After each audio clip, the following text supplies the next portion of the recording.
I wanted you to look in the background there. I don't know if this is showing up on video. They did some pretty good spraying and are still doing some spraying. Let me turn this around and see if I can zoom in on this. People say this stuff doesn't exist. Look at this.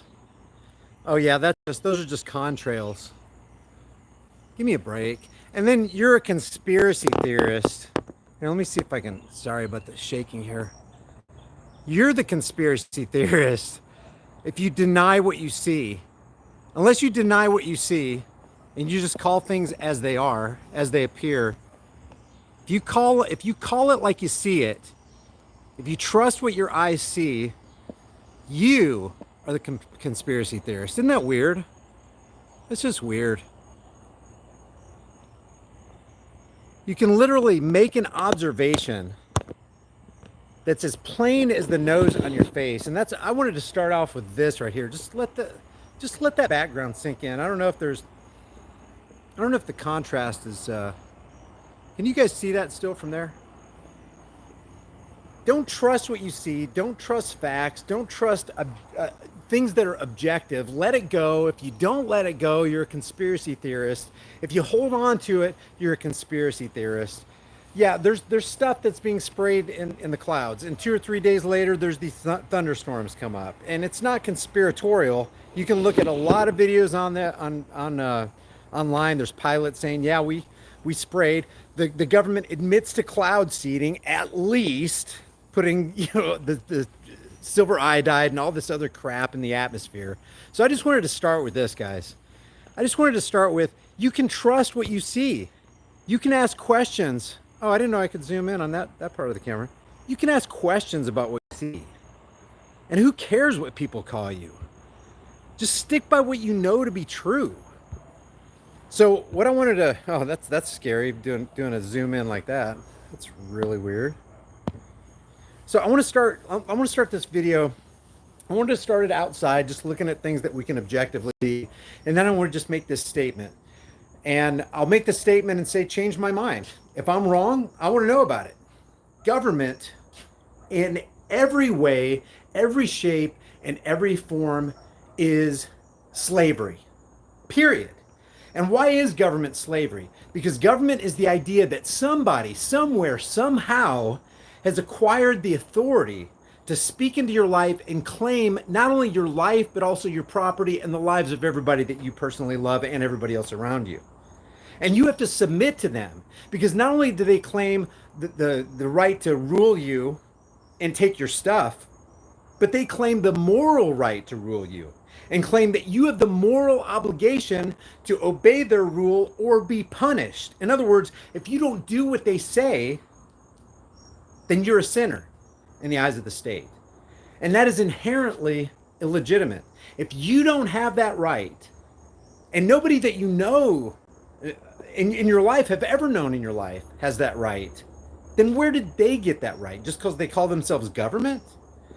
So this idea that Alyssa Milano is going to meet with Ted Cruz and they're going to talk about laying down the law that everybody else is going to have to follow is inherently evil. So before we even start, you have a sociopath of Hollywood talking to a psychopath of Washington, D.C., and a Goldman Sachs insider, no less, and wanting to hammer out laws that everybody in the country is going to have to obey. And if they don't obey, then the state is going to declare you a criminal. Oh, you got that gun? You secured that gun without going through a background check? Well, you didn't follow HR 8. You didn't follow the universal background check law. You didn't do what Fred Gutenberg, who's and look, guys, I am not saying anything negative about Fred Gutenberg, but here's what Fred. If you don't know who Fred Gutenberg is, we're going to see some comments when I go inside, and we're going to talk about this. I don't know who the heavyset guy is on the right side of the couch, and I don't really care because he was spewing as much nonsense as everybody else, but he was irrelevant to me.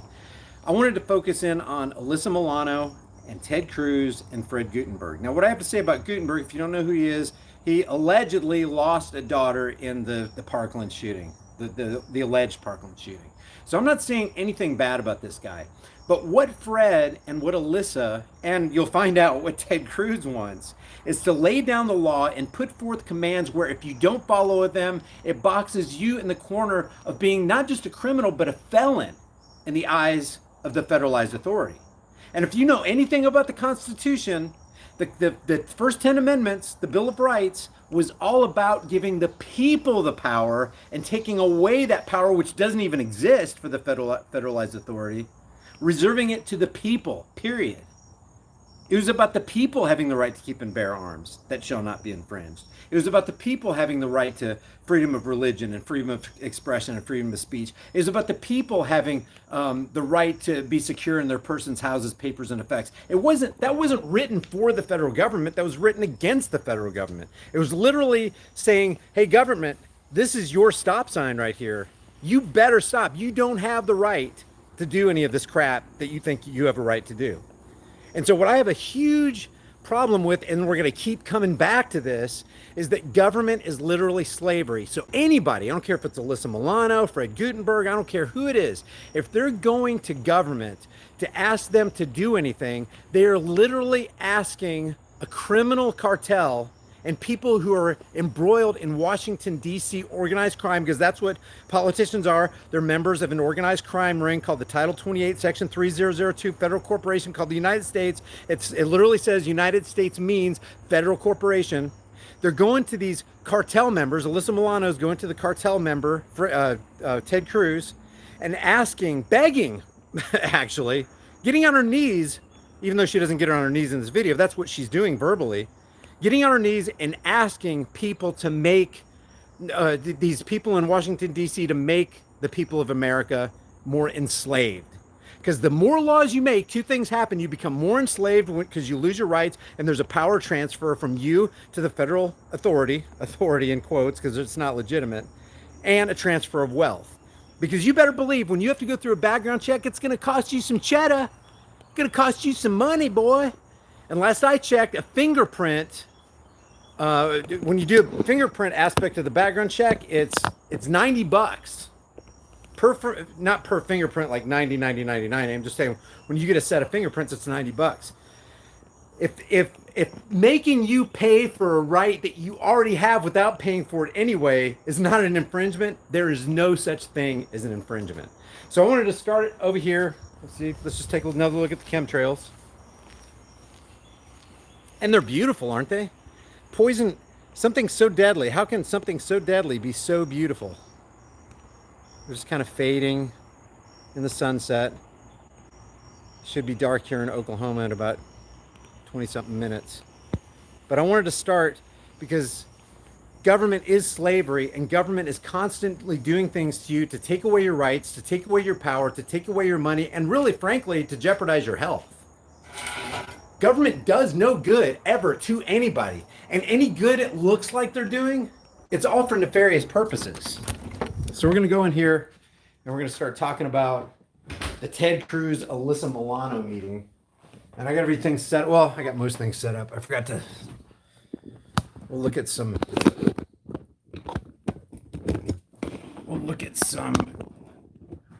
comments here before I get started. How you guys doing? Let me see.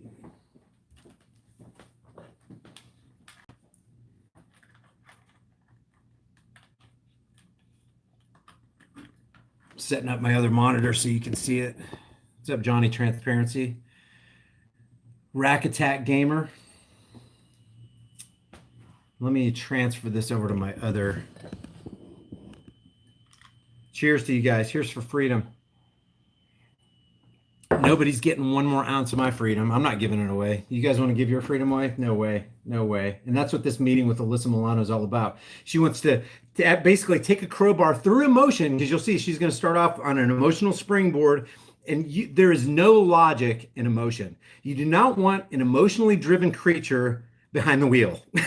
And that's what she wants to be, is behind the wheel. That's what she's doing. She feels like she's speaking for a whole bunch of other people. She's not speaking for me, and I know she's not speaking for a lot of you guys. So let me bring this up right here. I got a lot of this stuff queued up. I just forgot to put it over the other monitor so you guys can see it. Thanks, Becca Shamal. Chemtrails for the rats on the ground.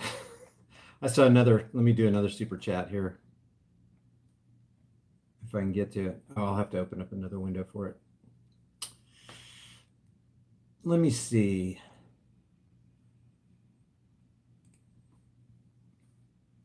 Oh, you know what? One thing I did want to deal with before we started was we're going to look at the original video and we're going to look at some. Here, I'm going to turn this around real quick.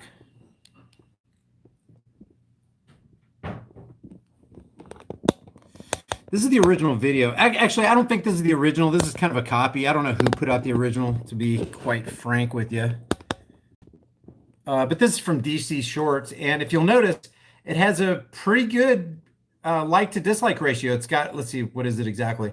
1,072 likes to 105 dislikes. So people like this. They responded positively to it. And there were a lot of people saying a lot of positive things about Ted Cruz. One of the reading this comment section was one of the reasons that I wanted to go over this video. Let me see. I gotta get rid of that. Let me see.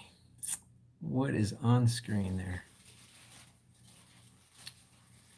Hide all chat. No, I don't want to do that. Okay. One of the reasons I want to do this video is because of the positive response from pro-gun rights people who have this mentality that Ted Cruz is on your side. Guys, I'm telling you, Ted Cruz is not on your side. Anybody who wants to put a paper chain with a gram of weight on your freedom is not for your freedom. And I'm telling you, we've got to be zealous about this, because I totally buy into what it wasn't Andrew Jackson. Who was it?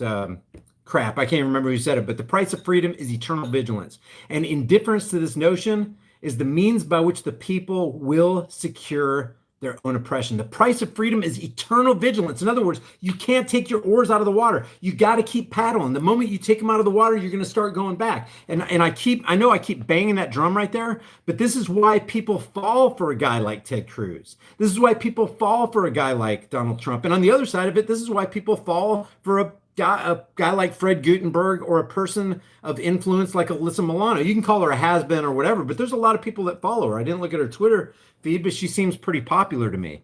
I don't care about popularity. I don't care about the cult of personality. What I care about is securing my freedom and your freedom. And the days are over.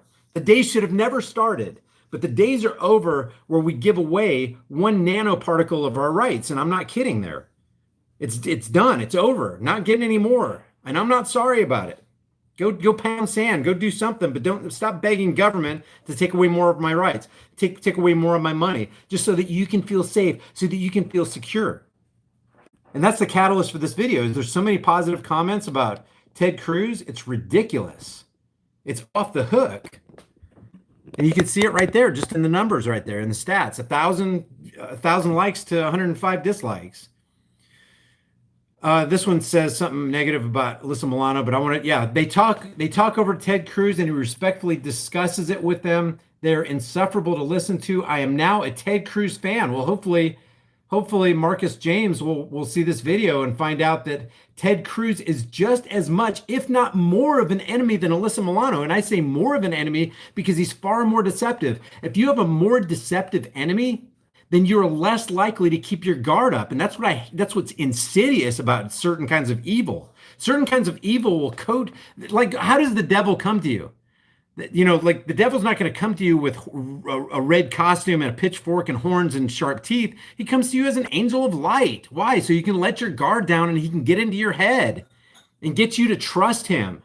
That's what Ted Cruz is. He's an angel of light. He's a devil dressed as an angel of light. I'm proud Ted Cruz is my senator. God bless your family, sir. No, you shouldn't be glad about that. He's as much of a gun grabber as Alyssa Milano, and even more insidious. We'll go over that. We will go over that. So let me, here's my editing software. The first thing I want to play for you, though, is after Alyssa Milano did this thing with Ted Cruz, Chris Cuomo from the Communist News Network, and it is the Communist News Network. I don't say that just tongue in cheek. They are clearly in the back pocket of the corporate empire, the elites, the people who are in bed with it. It's CIA, mainstream media, Operation Mockingbird media. That's what it is. When you're looking at Chris Cuomo, you're looking at a CIA operative. That's not hyperbole. That's not conspiracy theory. It's conspiracy fact. They're really CNN and MSLSD and even Fox News. I don't even know why I keep saying even Fox News. I guess people, because there's a lot of people that I know that consider Fox News legitimate when in fact they aren't. And it's so funny to me whenever I hear Fox News say, "Oh yeah, and did you hear what the mainstream media did today?" Fox News, I got news for you, Fox News. You are mainstream media. You've never stopped being mainstream media. You've always been mainstream media. So CIA operative Chris Cuomo does an interview with Alyssa Milano after the Ted Cruz meeting, and I just want you to listen to what she has to say. It's very, very relevant. Let me see something. I gotta turn the volume up. Okay, let's. In an era when opposition is what gets rewarded, we saw something noteworthy today. A die-hard conservative senator, Ted Cruz, and a Hollywood liberal activist sat together and discussed the idea of limiting access to weapons. Limiting the access to weapons. The access for who? It's for everybody with the presupposition of keeping guns out of the hands of bad people. Now it sounds good. Let's keep. Who doesn't want to keep guns out of the hands of bad people? But they're limiting firearms to people who really need them. And I'm also I want to highlight, if I forget this, you guys, slam me over the head in the comment section. But I want to address this phrase, a law-abiding citizen. Law-abiding citizen is not something you want to be considered. You don't want to be a law-abiding citizen. Law-abiding citizens are those people who die in gun-free zones because they obey daddy government. Yes, daddy government, I'll do whatever you say. I will forfeit my right to enter that gun-free zone and keep myself and my family in harm's way. Because that's exactly what you're doing. When you go into a gun-free zone and you disarmed yourself because daddy government told you to, and believe me, I understand. There's a consequence for disobeying government.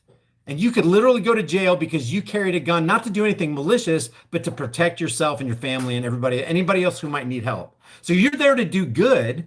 You're there to protect yourself, but government is going to make you out to be evil. And that's the insidious nature of government. And that's the entity that Alyssa Milano is approaching. So when you hear law-abiding citizen, that's not a good thing. They paint it out as a good thing. That's what they taught you in public school, but it is absolutely the opposite. It's the antithesis of a freedom-loving, critical thinker who really, really wants to be safe. Here's our discussion with Alyssa Milano. I look at my children and I'm terrified. I don't know how to keep my children safe. For many people in this country, I'm going to go over what she just said right there. I don't know how to keep my children safe, but I want to get to the point in this video. This is only a 2-minute clip right here, but there's something very, very interesting and important in what she says later to Chris Cuomo.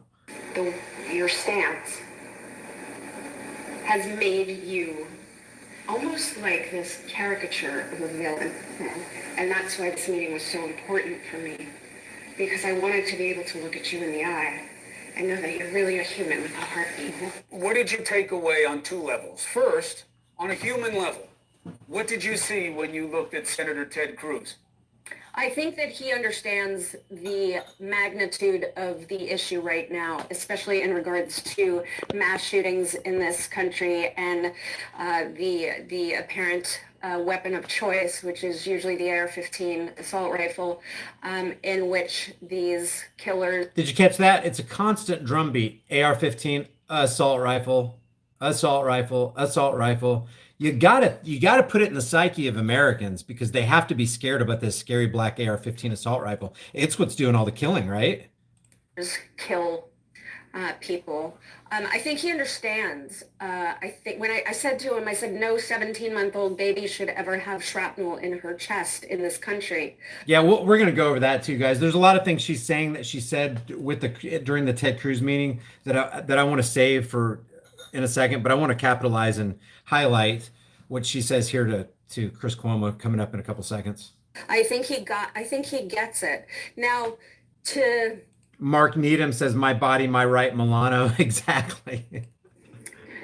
To understand it and then to have the courage and the fortitude to do something about it are 2 very, very different things. So I'm cautiously optimistic that he knows the issue and hopeful, I guess, that he's willing to do something about it. He takes a lot of money from the NRA. We all know this. Okay, that's one thing that I wasn't planning on talking about, but that reminds me that I need to talk about it. The NRA is your enemy. If you don't know that up to this point right here, I'm going to let me just say this right here.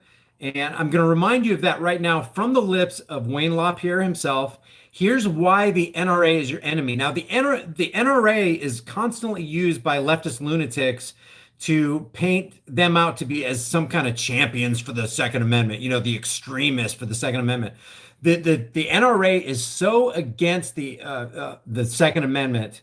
I'm going to show you, I'm going to demonstrate to you, give you proof of why you should never trust this guy or the NRA, period. He is your enemy. He is that devil that appears to you as an angel saying, oh, we're going to uphold your Second Amendment. But watch how they tore it down in one fell swoop, and not only put a crack in the door, but basically put an axe to the door. And now it's in pieces, hanging by the hinges.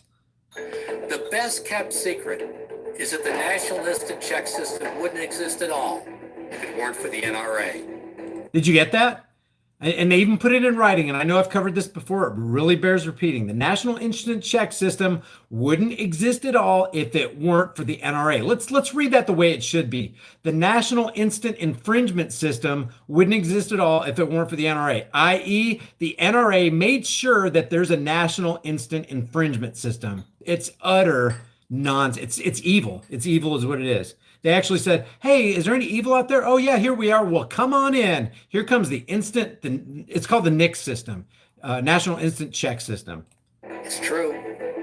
Back in the 90s, President Clinton forced passage of a mandatory waiting period on every handgun purchased in America. Not a background check, a wait. Okay, so basically what he's about to say here is that we are worse than Bill Clinton, because all Bill Clinton wanted was a wait. But we said when the technology is available, we want a federal background check system. And Wayne LaPierre is literally saying we're worse than Bill Clinton. But NRA said as soon as the technology was available, their wait had to be replaced by an instant background check done by the dealer at the point of sale. NRA supported it, NRA got the votes, and NRA got it passed. Boom. That's all you need to know about the NRA. That is all you need to know to go over to the Gun Owners of America. There's another one that I keep forgetting the name to. It's, if you guys remember, put it in the chat. It's National something. It's not the NRA. If you're in the NRA, get out of the NRA. They screwed you. And they keep screwing you. And they keep taking your membership money, and they keep doing crap like this. But it's all covert, because they say that, no, we don't need any more of that because we already got our NICS instant background checks. We just need to fix the background check system. It's utter BS. Does anybody follow a Firearm Policy Coalition? Yeah. Check out Firearm. If you encrypt it, I don't have any wrenches in the room unless RTR Truth Media is in here. But yeah, put the Firearms Policy Coalition in there. Gun Owners of America is good. Eric Pratt. All right. So let's go back to Cuomo, the Communist News Network, the counterfeit news network. It truly is. It's counterfeit news. It is fake news. Go back to Cuomo and Milano, because she still hasn't said what I want to highlight. He has been on the wrong side of this issue. But I do understand how fossilized we are as far as parties. And the most important thing, I think, on this issue is that this is not even a bipartisan issue. This is a nonpartisan issue. Okay, that's what I wanted to highlight. This idea of partisanship. It's like, oh my gosh, look.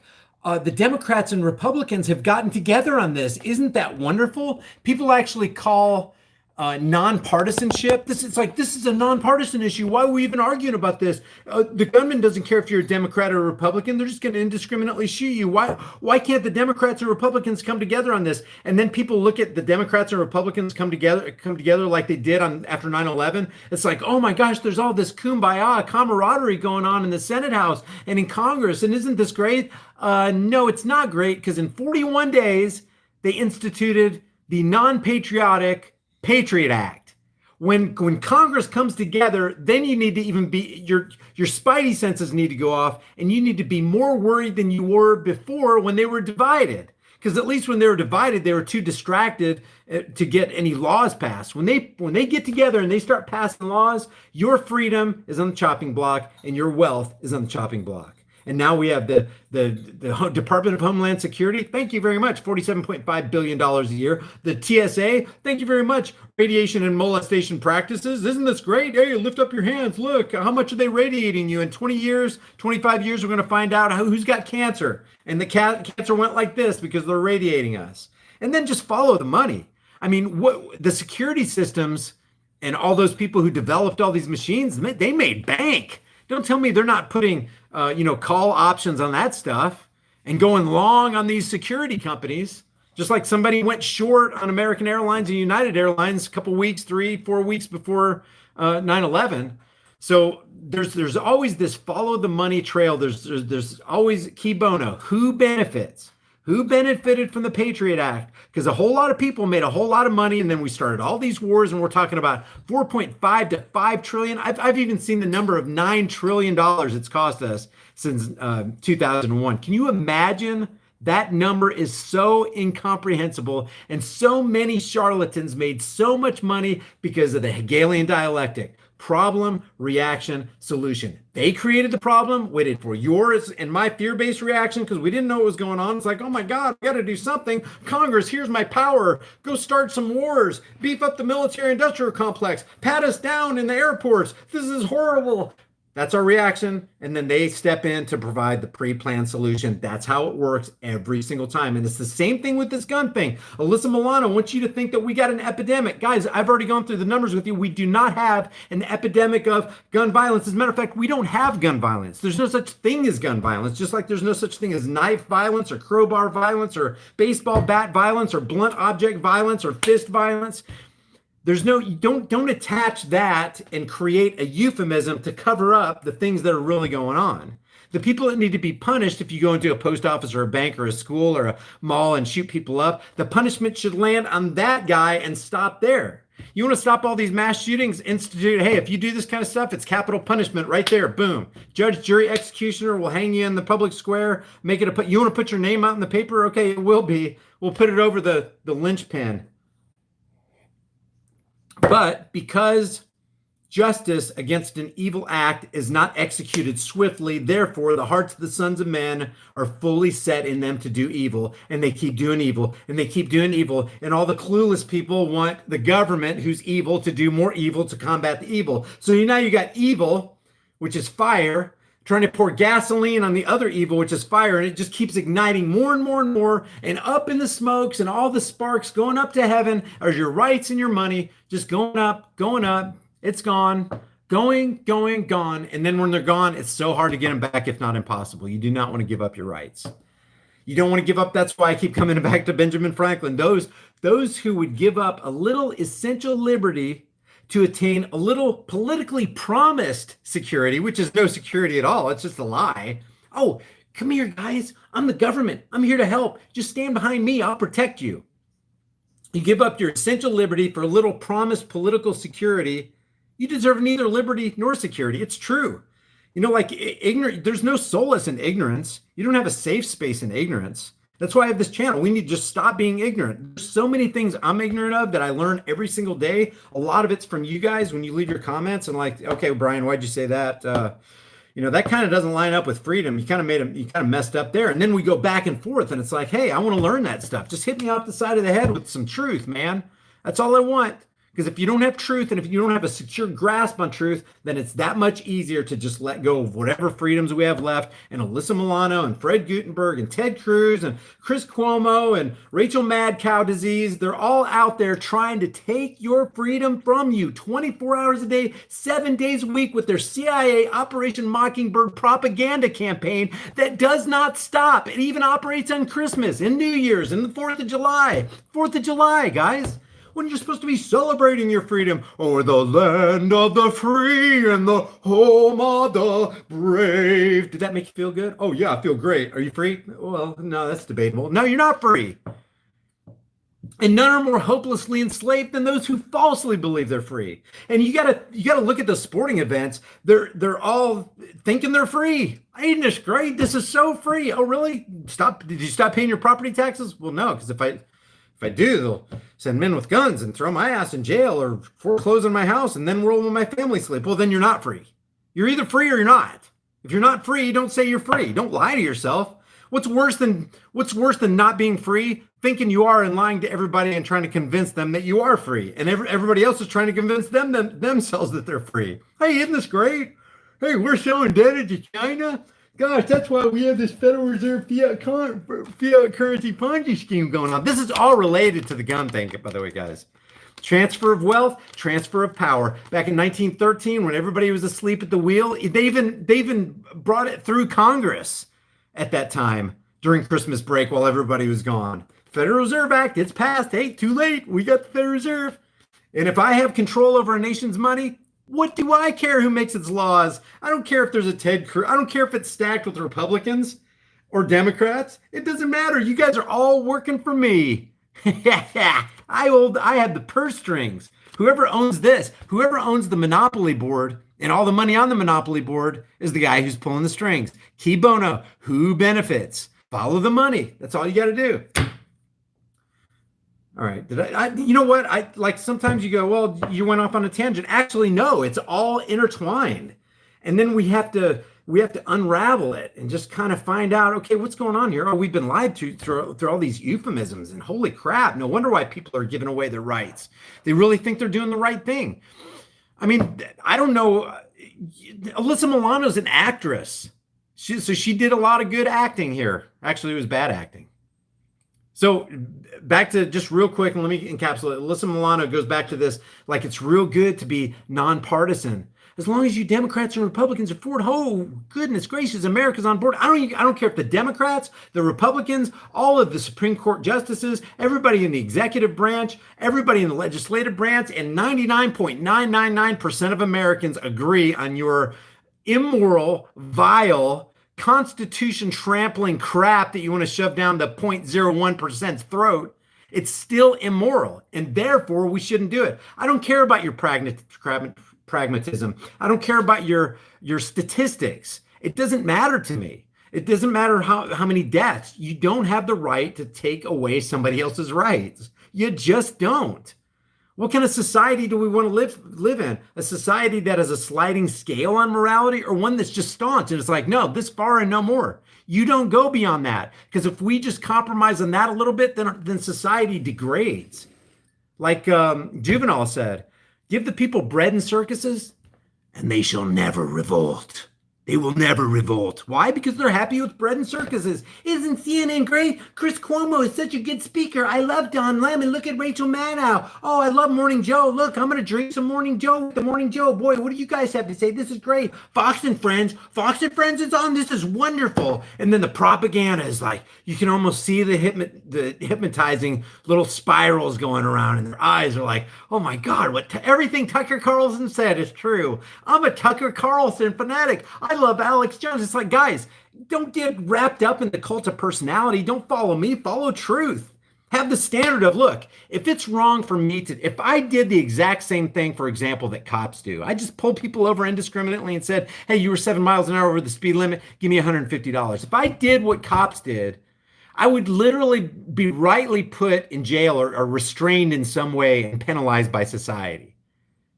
If you can't do it without it being wrong, the person in the uniform or with a plaque on a marble wall or a fine looking hat or a fine sounding title in front of their name, they don't have the right to do it either. I don't care about all the cloudy smokescreen, sleight of hand, political puppetry and Illuminati crap going on.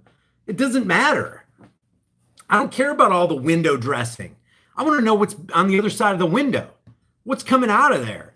What's the end result, Alyssa Milano? What's the end result, Ted Cruz? What's the end result, Wayne LaPierre from the NRA? What's the end result, Fred Gutenberg? The end result is a government-issued gun from a government agent pointing it at you if you don't obey what they want you to obey. And I know I look wide-eyed and crazy. Well, Brian's crazy, man. He's just like a conspiracy theorist. We gotta unsubscribe from this guy. He's just crazy, just going crazy, man.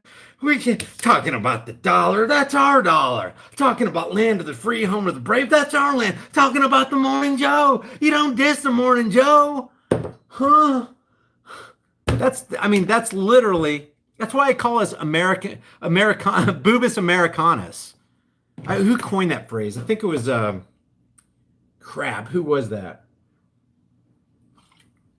I don't know. He's into silver and gold. I can't remember. If you guys remember who coined the phrase Boobus Americanus, it wasn't Carl. Maybe Carlin did, and maybe I don't know.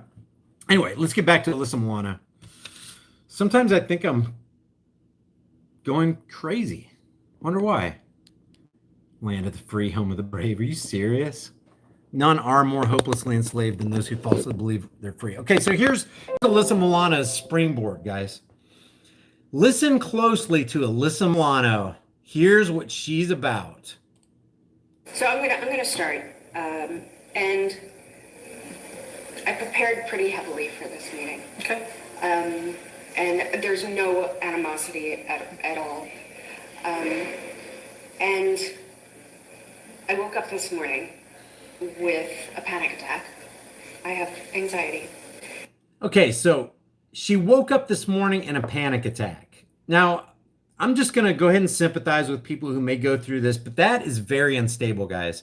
You're going to find out that she has a therapist. She's probably on pharmaceutical meds to keep her feelings and her nerves under control. But this is the kind of person who wants government slavery initiated against you at the barrel of a gun.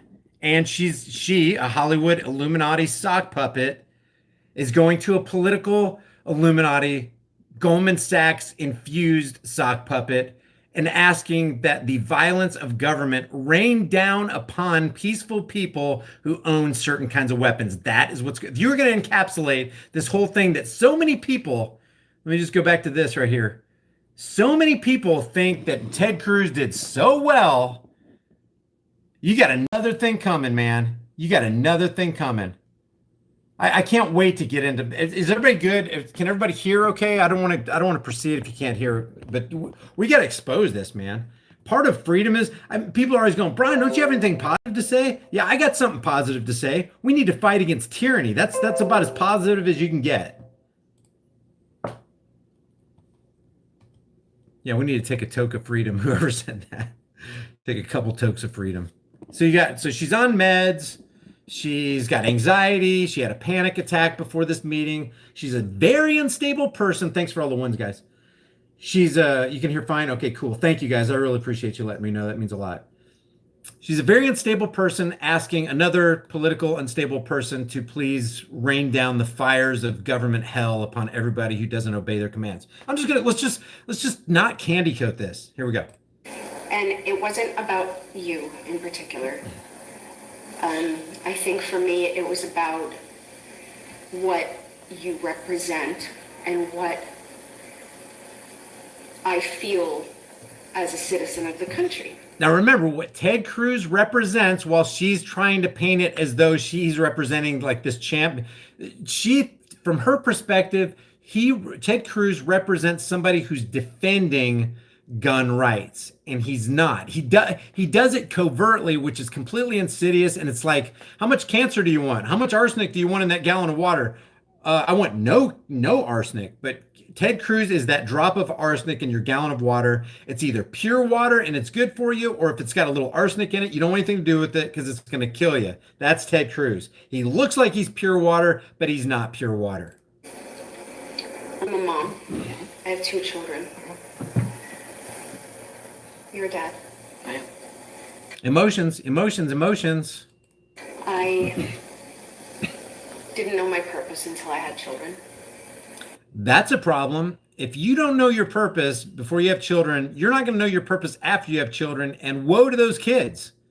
You better know what your purpose is before you start bringing kids into the world. It's like, hi, how you doing? Welcome to the world. I'm your purposeless parent. I have no direction, no goals. I have no idea why I'm here on the planet. Good luck with life. I look at my children and want to give them everything. after all the You know, I've heard a couple people say that, Jeff George, that she's had 2 abortions. If that's true, she's basically a murderer. Not basically, she is in reality a murderer, and yet she cares about life. She cares about preserving the lives of children.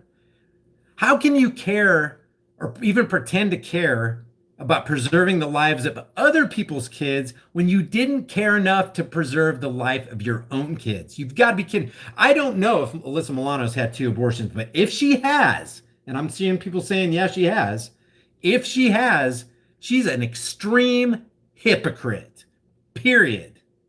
greatest possibilities. I look at my children and I'm terrified. I don't know how to keep my children safe. Okay, so because I hear people saying a little less commentary, you guys want me to just play it through, and how do you guys want it? It's just that there's so much stuff that's said, if I don't stop it and keep short accounts, then it's going to be easy to let things through the cracks. You want to? I heard people saying, "Hey, a little less commentary here." It's very important. There's a lot of key things she said that needs to be capitalized on. So, what do you think? Less commentary, just let it run through, or what? Yeah, you're right, Kyle. It's called acting. Doing fine. Play it. Play it through. Give it how you want. Okay, I'm just gonna go ahead and go. Listen to this last part. This is something that really needs to be talked about. I don't know how to keep my children safe, and it's terrifying. I don't know how to keep my children safe, and it's terrifying. Therefore, I'm coming to you, government, slavery. I'm coming to slavery to keep me safe. I'm coming to someone who represents, I'm just going to turn this around real quick. I'm coming to someone who represents an entity that has literally murdered more than 250,000 people in the last century alone, not counting wars, guys. This does not count wars. Government is single-handedly responsible for the murder of more lives than any plague, any natural disaster, any catastrophe. And you're going to come to government who has a track record of murdering people to keep us safe. That is literal insanity. If there was going to be an example next to the definition of insanity, that would be one. It would probably be on the top of the list. I'm coming to government who specializes in murdering people to keep me safe. Real smart. These aren't smart people. Well, maybe they're smart in certain things, but they're really checked out as far as freedom is concerned. And I think it's by design. So I can't keep my children and myself safe, so I'm coming to you to keep me safe. I can't do it myself, so I need you to rearrange and manipulate my reality so that I can feel safe and just feel comfortable about you doing something, anything. You must do something. And I think parents across the country feel this way. Thanks for speaking for us. And I know you're a smart man, and I know that there are things and I know that there are things that we differ on. That's manipulation, by the way. Buttering somebody up. Hey, you're so smart. No, you're not. No, you're not. I know you're a Goldman Sachs international banking spokesperson, and so is your wife, Heidi. And, I know that you're in Congress writing laws that's taking freedoms and wealth away from the people. Who cares about smart? I don't care. Give me morality. And I know that you're smart enough to know the perception of what is out there about you. And I know that you're smart enough to know where that comes from. And for many people in this country, your stance has made you almost like this caricature of a villain. Yeah, somebody said bad acting in the comment section. Yeah, I agree. I think this is all an act. What you're going to hear Ted Cruz and Fred Gutenberg say, it's all an act. And that's why this meeting was so important for me, because I wanted to be able to look at you in the eye and know that you're really a human with a heartbeat. I think there are moments in all of our lives where we learn how to lead. So she's going to give him a big, I cut this up right here because the rest of what she said is just complete nonsense, just like you've already heard, but let's just proceed. I'm asking you, and I'm begging you. Buzzy181 says Ted Cruz is playing her. No, actually, Ted Cruz is playing us, and you'll see that in a second. To have the courage to lead, because I think you could be an instrumental part of this solution for this country. And the fear that we're feeling as parents, not knowing where to go to feel safe because it's everywhere.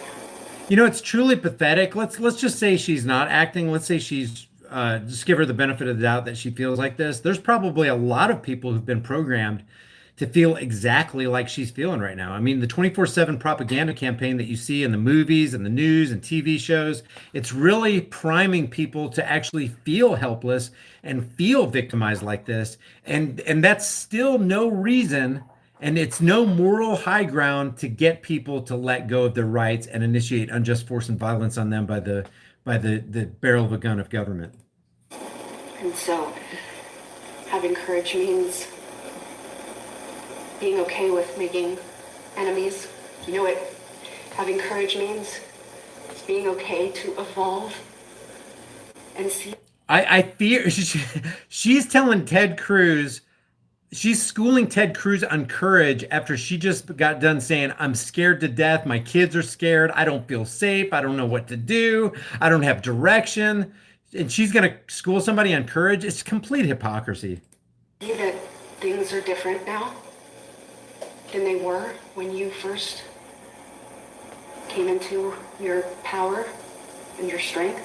Blazer 101 says she's trying to get Ted Cruz to sell out, but Ted's too smart for it. Ted sold out long ago.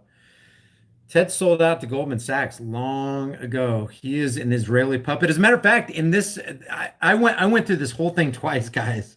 It's an hour and 13 minutes long or something like that. Ted Cruz actually talks about being part of co-sponsoring a bill that went after people who they thought were engaging in anti-Semitism, which is completely against the First Amendment that he swore he would uphold, but he's not going to do it. Ted Cruz is a sellout from top to bottom. Sell out. Things are different now. Times are different.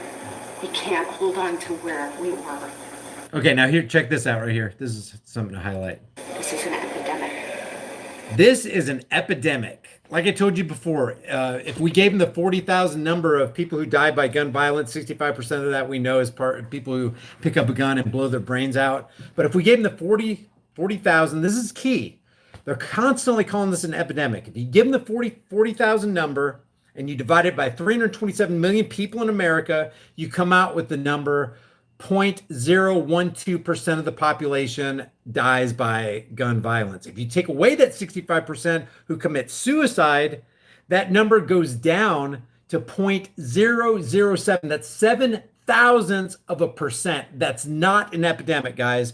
We don't have an epidemic. If we had 400,000 people dying, it wouldn't be an epidemic. But we have 480,000 people dying every year because of cigarette smoke, and you can objectively take a look at those figures, and yet they're not doing anything about getting rid of cigarettes, but they want to get rid of your guns. I wonder why that is. Maybe it's because the government wants you weak and powerless and unhealthy, but they don't want you protecting yourself. Yeah, that's probably it. Or I'm just a conspiracy theorist. Let's go ahead and continue with let's get through Alyssa Milano, and then we'll talk about a couple things that Ted Cruz said. And I know this is hard, and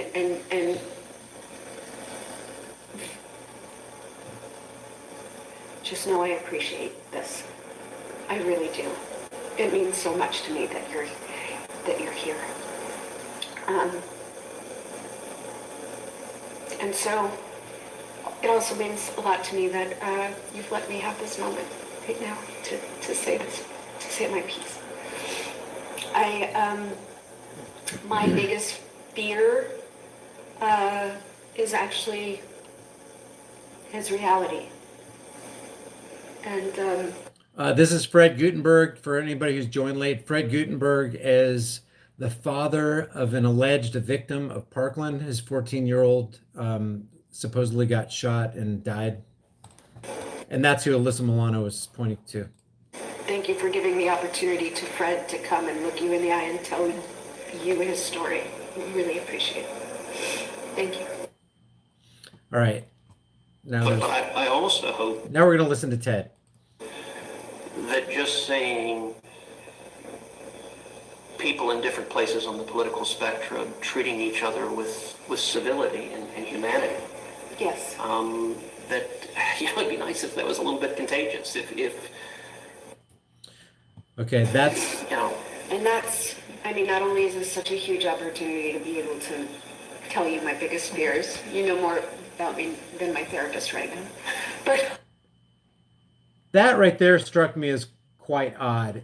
I know she was saying it tongue in cheek and she was probably meaning it as a joke, but basically the reason she said that is because she was expressing to Ted Cruz as if he were her therapist in this nationwide televised session or whatever it is, pre-taped session, that she is scared to death because of all the gun violence, which, it's almost like I don't know what you want to call that. Anyway, I just thought that was kind of odd. also to be able to hopefully set an example that this is something that can be, and we don't have to ever see eye to eye on certain issues. I get it, But there's one thing we definitely need to see eye to eye on, and she expresses that throughout this entire sit down, is she wants gun violence to come against people who have AR-15s, AK-47s. She wants gun violence to come to people if they don't go through a universal background check and they go around the system to get a firearm. I would guarantee you more people had conversations like this, we'd realize that we're not as far apart. yeah. I have to believe in my heart that you know it is not okay for babies to have shrapnel in their chest. Shut the front door on that one. That's just ridiculous. That's off the hook, guys. I have to know that that it's not okay for babies to have shrapnel in their chest. Yeah, that's why I think it's a good idea if everybody walks around armed, because if that person who wants to put shrapnel in that baby's chest meets with a formidable resistance without calling 911, then we can throw down the threat immediately. That's why we're for people being left alone to do whatever they want to do. If you want to remain defenseless, that's one thing. But if you want everybody else to be defenseless because you are and you're scared, that's another completely immoral dog in this race. It's I horrifying. know it. It is I horrifying. know it. Or a 14-year-old girl dying. I have to know that you are not the villain. Because we look at things right now in a very narrative way. We're always looking for that viral moment. And so I'm... She's speaking for herself. I mean, who's looking for a viral? Maybe Ted Cruz. Maybe she is. If she's looking for a viral moment, she just kind of showed people her hand. One of the purposes of having this conversation, Okay, here's Ted Cruz. when it comes to an issue like stopping gun violence, I think the two sides believe the worst of each other. I don't think either of those caricatures are right.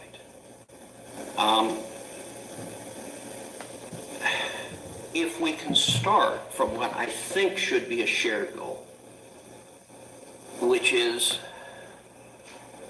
act to stop gun violence and stop mass murders like this in the future. How about we start with defining terms? There's no such thing as gun violence. There are people who do violent things with guns. And I know people are like, well, you're being semantical. I mean, quit being so nitpicky. No, it makes a huge difference. Because here, let me just show you. Let me just show you. I have this clip right here. I can pull it up real quick. I've actually got it saved in my library right here. When you've got people literally believe this, guys. This is why I constantly bang this drum of there's no such thing as gun violence. Let me see. Where is this? Oh yeah, here we go. Hopefully I still have it in there. Yeah, this is Senator Nelson from Florida. Listen to what he says. When you get right down to it, the gun is what is going to do the killing.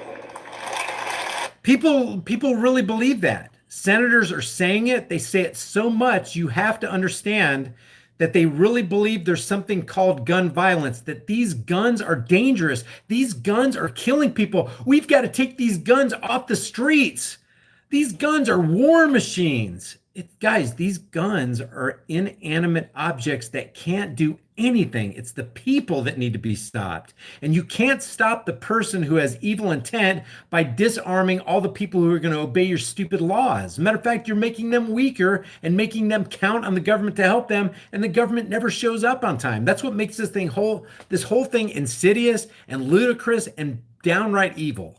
Then I think we can have a reasonable conversation about what policies are most likely to produce that. There may be disagreements. We may disagree on what policies have the biggest impact. See, now he's going, there starts the slippery slope, guys. Policy, you swore to uphold the Constitution, which says, part of it in the Bill of Rights, Second Amendment, shall not be infringed. What policy? If you add anything to that, you've already automatically infringed on the very thing that you said you were going to uphold, which makes you a liar. You're an oath breaker, Ted. We know we can't agree on a policy, guys. We cannot agree on a policy. Because I do have a goal, and I've communicated it, and it's to reduce the gun violence death rate in half within 10 years. It's currently at about 40,000 a year. Now, a good number of those are suicide. So we must... Yeah, people kill themselves with their own firearms. Therefore, we need to take firearms out of the hands of everybody. Come on. I mean, he admits that a good number, let's just call it like it is, 62 to 65% commit suicide with a tool called a gun. You're not taking hammers out of houses. You're not taking razor. A lot of people do it with razor blades. Are you going to start banning those because so many people, X amount of people die because they decide to slit their wrist or their throat? How about banning, there are people who OD on pharmaceuticals. That kills the abuse of pharmaceuticals kills 72,000 people every year. That's almost double the number they're giving us, including suicides. Deal with the mental illness or mental health care. But a good number of those are not suicide, they're homicide. My goal is to reduce that number in half within 10 years. If you want to do that, then just keep the Second Amendment in place. That will change society. Get rid of the laws. Get rid of the gun-free zone. Since 1950, 98% of all mass shootings have taken place in gun-free criminal empowerment victim creation zones. That's where they've taken place. So the common denominator is not that somebody walked in there with a gun. It's that there are people who didn't walk in there with a gun because they didn't want to get penalized by the government. If you walk into a gun-free zone like a post office and they catch you, they're going to treat that as a federal offense, and now you become a felony in the eyes of the state. How insidious is that? And let me share what I think is effective and have a conversation, because too often it's caricatured as someone who believes in the Second Amendment as I do, wants to do nothing, and that is not what I believe in the Second Amendment. I'm not suggesting otherwise. Did you hear that, guys? That was key right there. Listen to what all of them say. Believes in the Second Amendment as I do, wants to do nothing, and that is not what Okay, Fred just said, I do as well, and Alyssa Milano is about to say, I believe in the Second Amendment too. Listen. I'm not suggesting otherwise. Now, what we have here is a classic case of people believing in something that they don't really believe. They say they believe it on one hand, but then everything else they say shows that they want to just constantly infringe, constantly strip rights, constantly tell people what they can and can't do. Here's how you're going to get a gun. It's going to be HR 8. It's going to be universal background checks. It's going to be red flag laws. It's going to be TAPS Act. We're not trying to take your guns from you, but you can't have those AR-15s or those AK-47s because they're dangerous. Oh, but I'm for the Second Amendment. Yeah, and I'm a brain surgeon. Never operated on a brain in my life. Never seen a brain on a corpse, or never tried, never attempted at all. But I'm a brain surgeon. Just take my word for it. It's lies. It's all lies. It's lies from Ted Cruz. He's not for the Second Amendment. Fred Gutenberg's not for the Second Amendment. Alyssa Milano and that other guy on the couch, they're not for the Second Amendment. But they say that they are, and people actually believe them. Oh, see, Alyssa Milano is for the Second Amendment because she said so. Bull. It's bull. And it's really a childish mindset that looks at this and goes, oh gosh, Alyssa Milano. Wow, she's part of Hollywood and she's for the Second Amendment. That guy in Hollywood's for the Second Amendment. No. If you're not for shall not be infringed, period, what the hell do we have 20,000 plus federal gun laws for? You shouldn't have any laws. There are no gun laws. But Brian, how do we keep guns out of the hands of evil people? Well, we sure don't give power to the evil federal government to make that happen, because it ain't going to happen.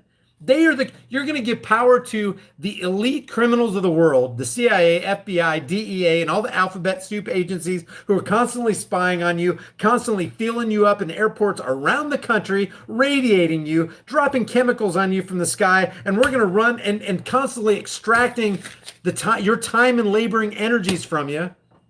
You go to work for 8-10 hours a day, 40 to 50 to 60 hours a week, trying to put food on your table, a roof over your head, and clothes on your kid's back, and try to make your way in life. And there's a terrorist organization called the IRS, the Internal Revenue Service, who's constantly there to take a little bit more cheddar and a little bit more. And we need that for the Green New Deal. And we need that to wipe away student loan debt. And we need that for our next banker war. And we need that for the military industrial complex. And you're going to go to them and ask them, beg them, please, government, please keep us safe. Please keep us safe. It's just so childish. It's so immature. It's so stupid. It's really idiotic. And I'm for the Second Amendment. We need to stop. We need to stop being stupid. We need to stop being boobus Americanus. I'm for the Second Amendment, Alyssa Milano says. Give me a break, man. Really? God. Comedy Central right here. This is not Comedy Central. This is not an Onion article. They're really being serious. These role players, these actors are really being serious, and the bankers are going, the people are eating this up. This is wonderful. You do as well. We all believe in the Second Amendment. We all believe in the Second Amendment. I can't even help but laugh on that. Alyssa Milano is for the Second Amendment. That's what I should have titled this video right here. Hey, did you know that Alyssa Milano banned swimming? People are drowning. Yeah. Ban forks. People are getting fat. Ban pencils. People are misspelling words. So I also believe in life, liberty, and the pursuit of happiness. And my daughter will never get to enjoy that.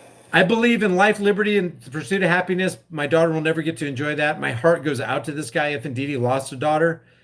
But the answer to that is the other guy from that alleged Parkland incident who said, you know what, this horrible thing happened to my family, but I don't want any law enacted on somebody who's innocent. Not at all.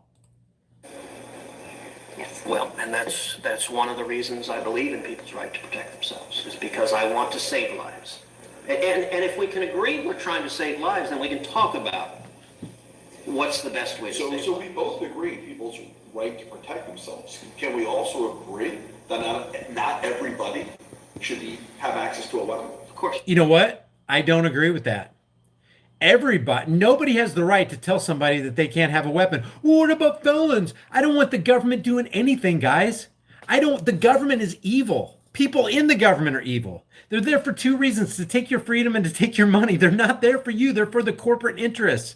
We got to get that through our thick skulls. The less the government does in society, the better that society becomes. The more laws that government makes, the less free you are. Do you want freedom or do you not want freedom? Freedom is dangerous. There's a caveat to that. Yeah, freedom is dangerous, but what's worse than dangerous freedom? It's that peaceful slavery where any moment the government has gotten so big and so powerful, now they have to off about 15, 20, 25 million of you because you're useless eaters. And we've gained so much power, there's nothing you can say about it.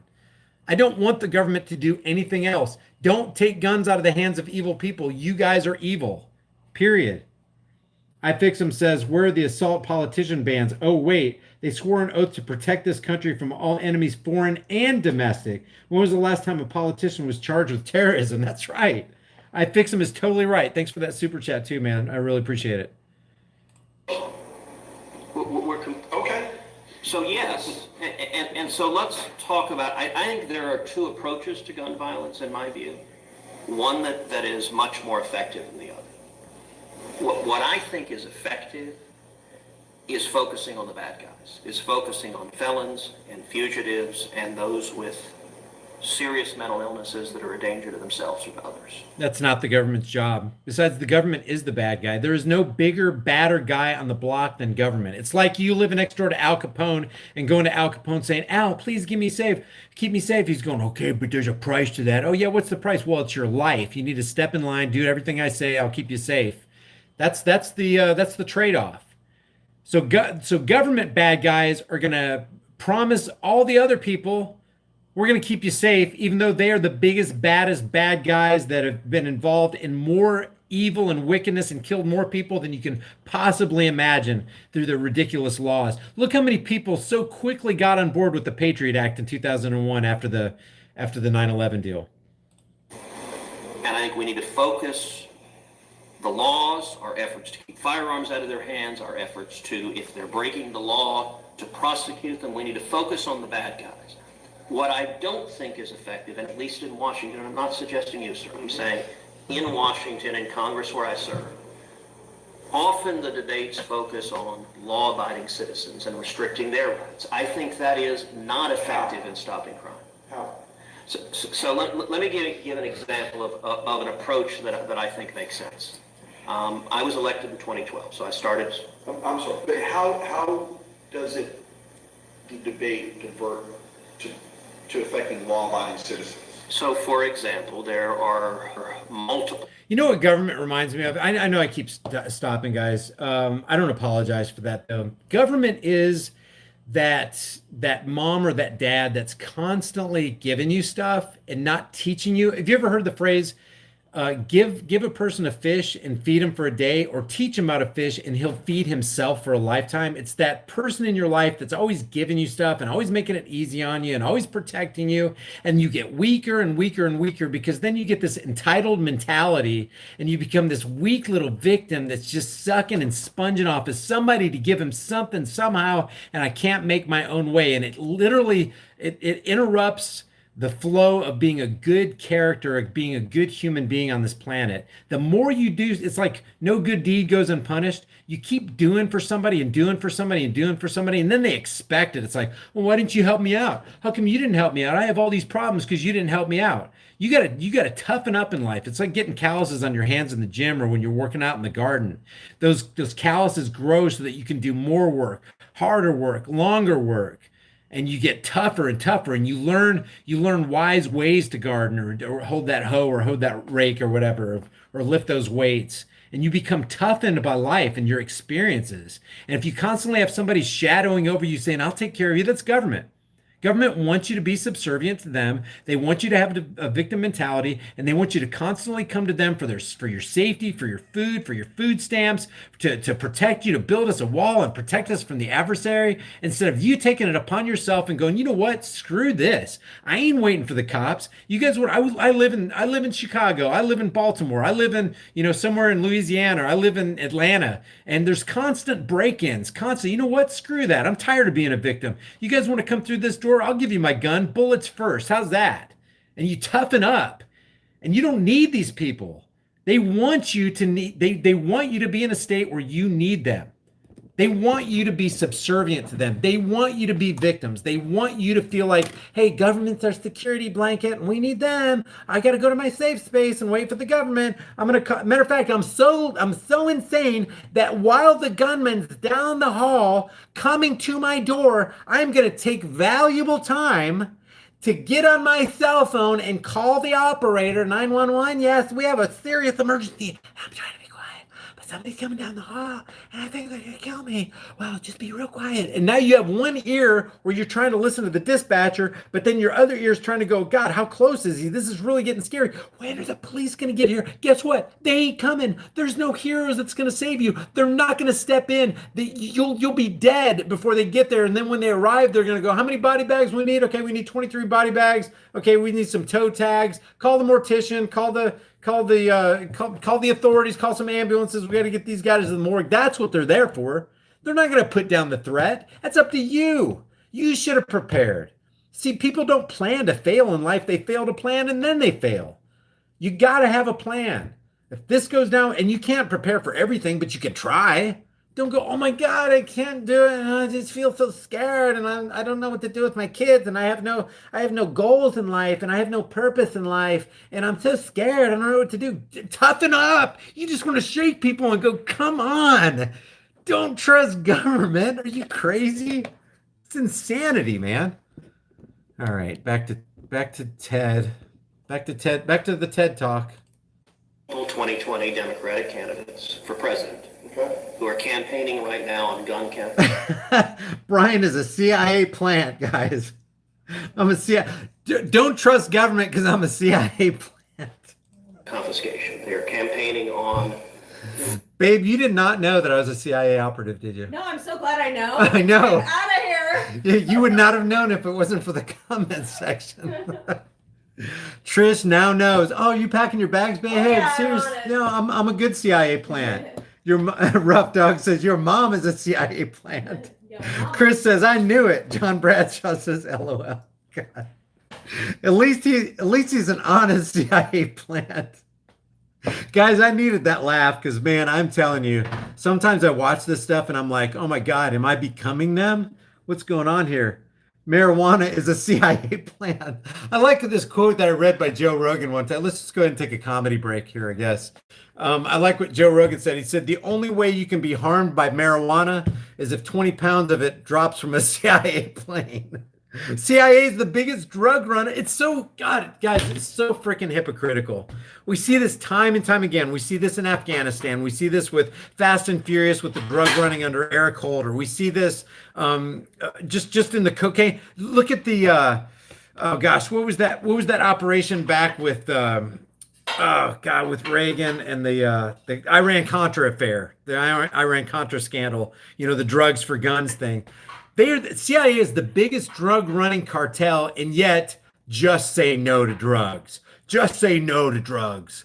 If we catch you with drugs, we're going. This Nixon, we're going to initiate the drug war. We have now instituted the war on drugs. Well, it's not a war on drugs. It's a war on people, and the people bringing in the drugs are the people who have initiated the war on drugs. It's like upside down world. They're trying to get you to believe government is something that they're really not. Oh, government's the good guys. Every movie you see, oh, a policeman's a good guy. No, they're not. Oh, the CIA agent's a good guy. The FBI agent's a good guy. No, they're not. The brainwashing is incredible. It's off the charts. It's nonstop. It's 24 hours a day, 7 days a week from Hollywood, from lamestream, fake stream, CIA operation, Mockingbird control media, from the halls of government. It's just constantly coming at you hard and heavy. So I had to laugh at the CIA operative comment. Very funny, man. I am deep CIA. If I'm CIA, I am deep CIA, guys.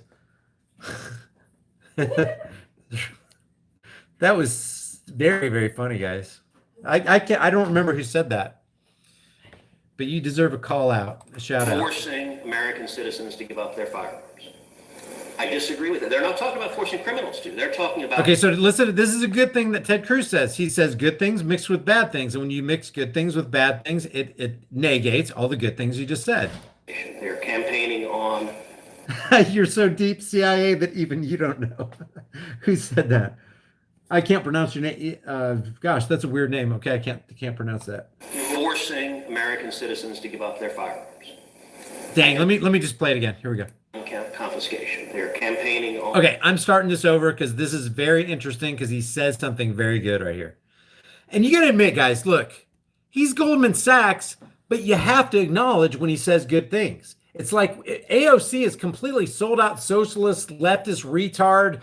Miami's could be underwater in a couple of years. The earth doesn't have but 11 or 12 years left, and the time's ticking away on that. But if she says something right and you're in tune with what's right, then it's no skin off your nose to acknowledge what AOC said is right. That doesn't put you in AOC's corner. It doesn't put yourself in Ted Cruz's corner or Goldman Sachs' corner to acknowledge that, yes, this thing right here that came out of their mouths, it's in accordance with truth. It's in accordance with natural law. It's in accordance with the Constitution that they said that they would uphold against all enemies, foreign and domestic. So when Ted Cruz says something that's right, we can't be afraid of saying, yeah, that's right. If Mika Brzezinski on the Morning Joe says something right, I'm going to call it out and see what she said right here is right. She's still out to lunch, but she uttered a truth that needs to be, adhered to, because that's how truth is. You either submit to it or it breaks you.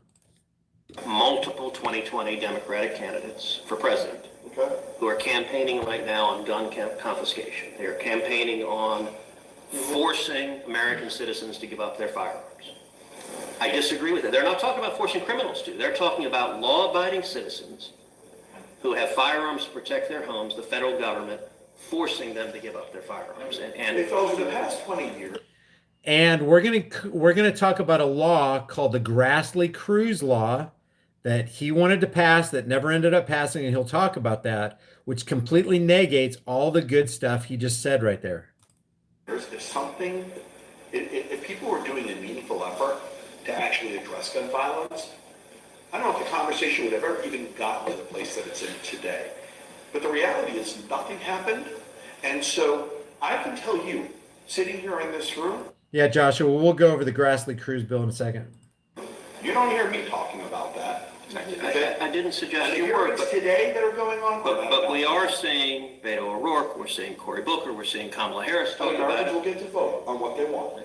So my point is, I mean, if we're agreed that the objective is saving people's lives and stopping murders, I believe the much more effective way is focus on the bad guys rather than law-abiding citizens. And I think gun confiscation is a perfect example of a policy that targets law-abiding citizens rather than... There's that term, law-abiding citizens. See, Ted Cruz is being a sellout, even according to the Constitution, by talking about us as law-abiding citizens. That's literally a derogatory term. If you're a law-abiding citizen, you should reject that. You should reject that moniker on you. If you're labeled a law-abiding citizen, that is not a virtuous characteristic. You should be a moral individual. See, because here's the problem is they'll make laws and make something legal or make something illegal by human decree. Well, you can't do that in the natural world. It doesn't work like that. A law is fixed. It's good at all times for all people in all places everywhere. But a man-made law changes with the wind. We've come into new knowledge on that. Or like prohibition. Well, yeah, in 1920 to 1933, it was illegal to buy, to sell, to have alcohol. It was a completely dry nation. But then after 1933, it's all of a sudden legal now. So illegality does not equal immorality, and legality does not equal morality. But they want you to think it is, because they literally want you to look at government as though it were God, as though it were natural law itself, and nothing could be more unnatural than somebody claiming a higher claim over your life and property than you, claiming the authority of a higher claim over your life and property than you, that they have the moral right to tell you what to do and that you have the moral obligation to obey them or be punished by people that call themselves agents of government. It's ludicrous. It's insanity. So when they talk about you being a law-abiding, if any politician talks or any person talks about you being a law-abiding citizen, they do not understand natural law.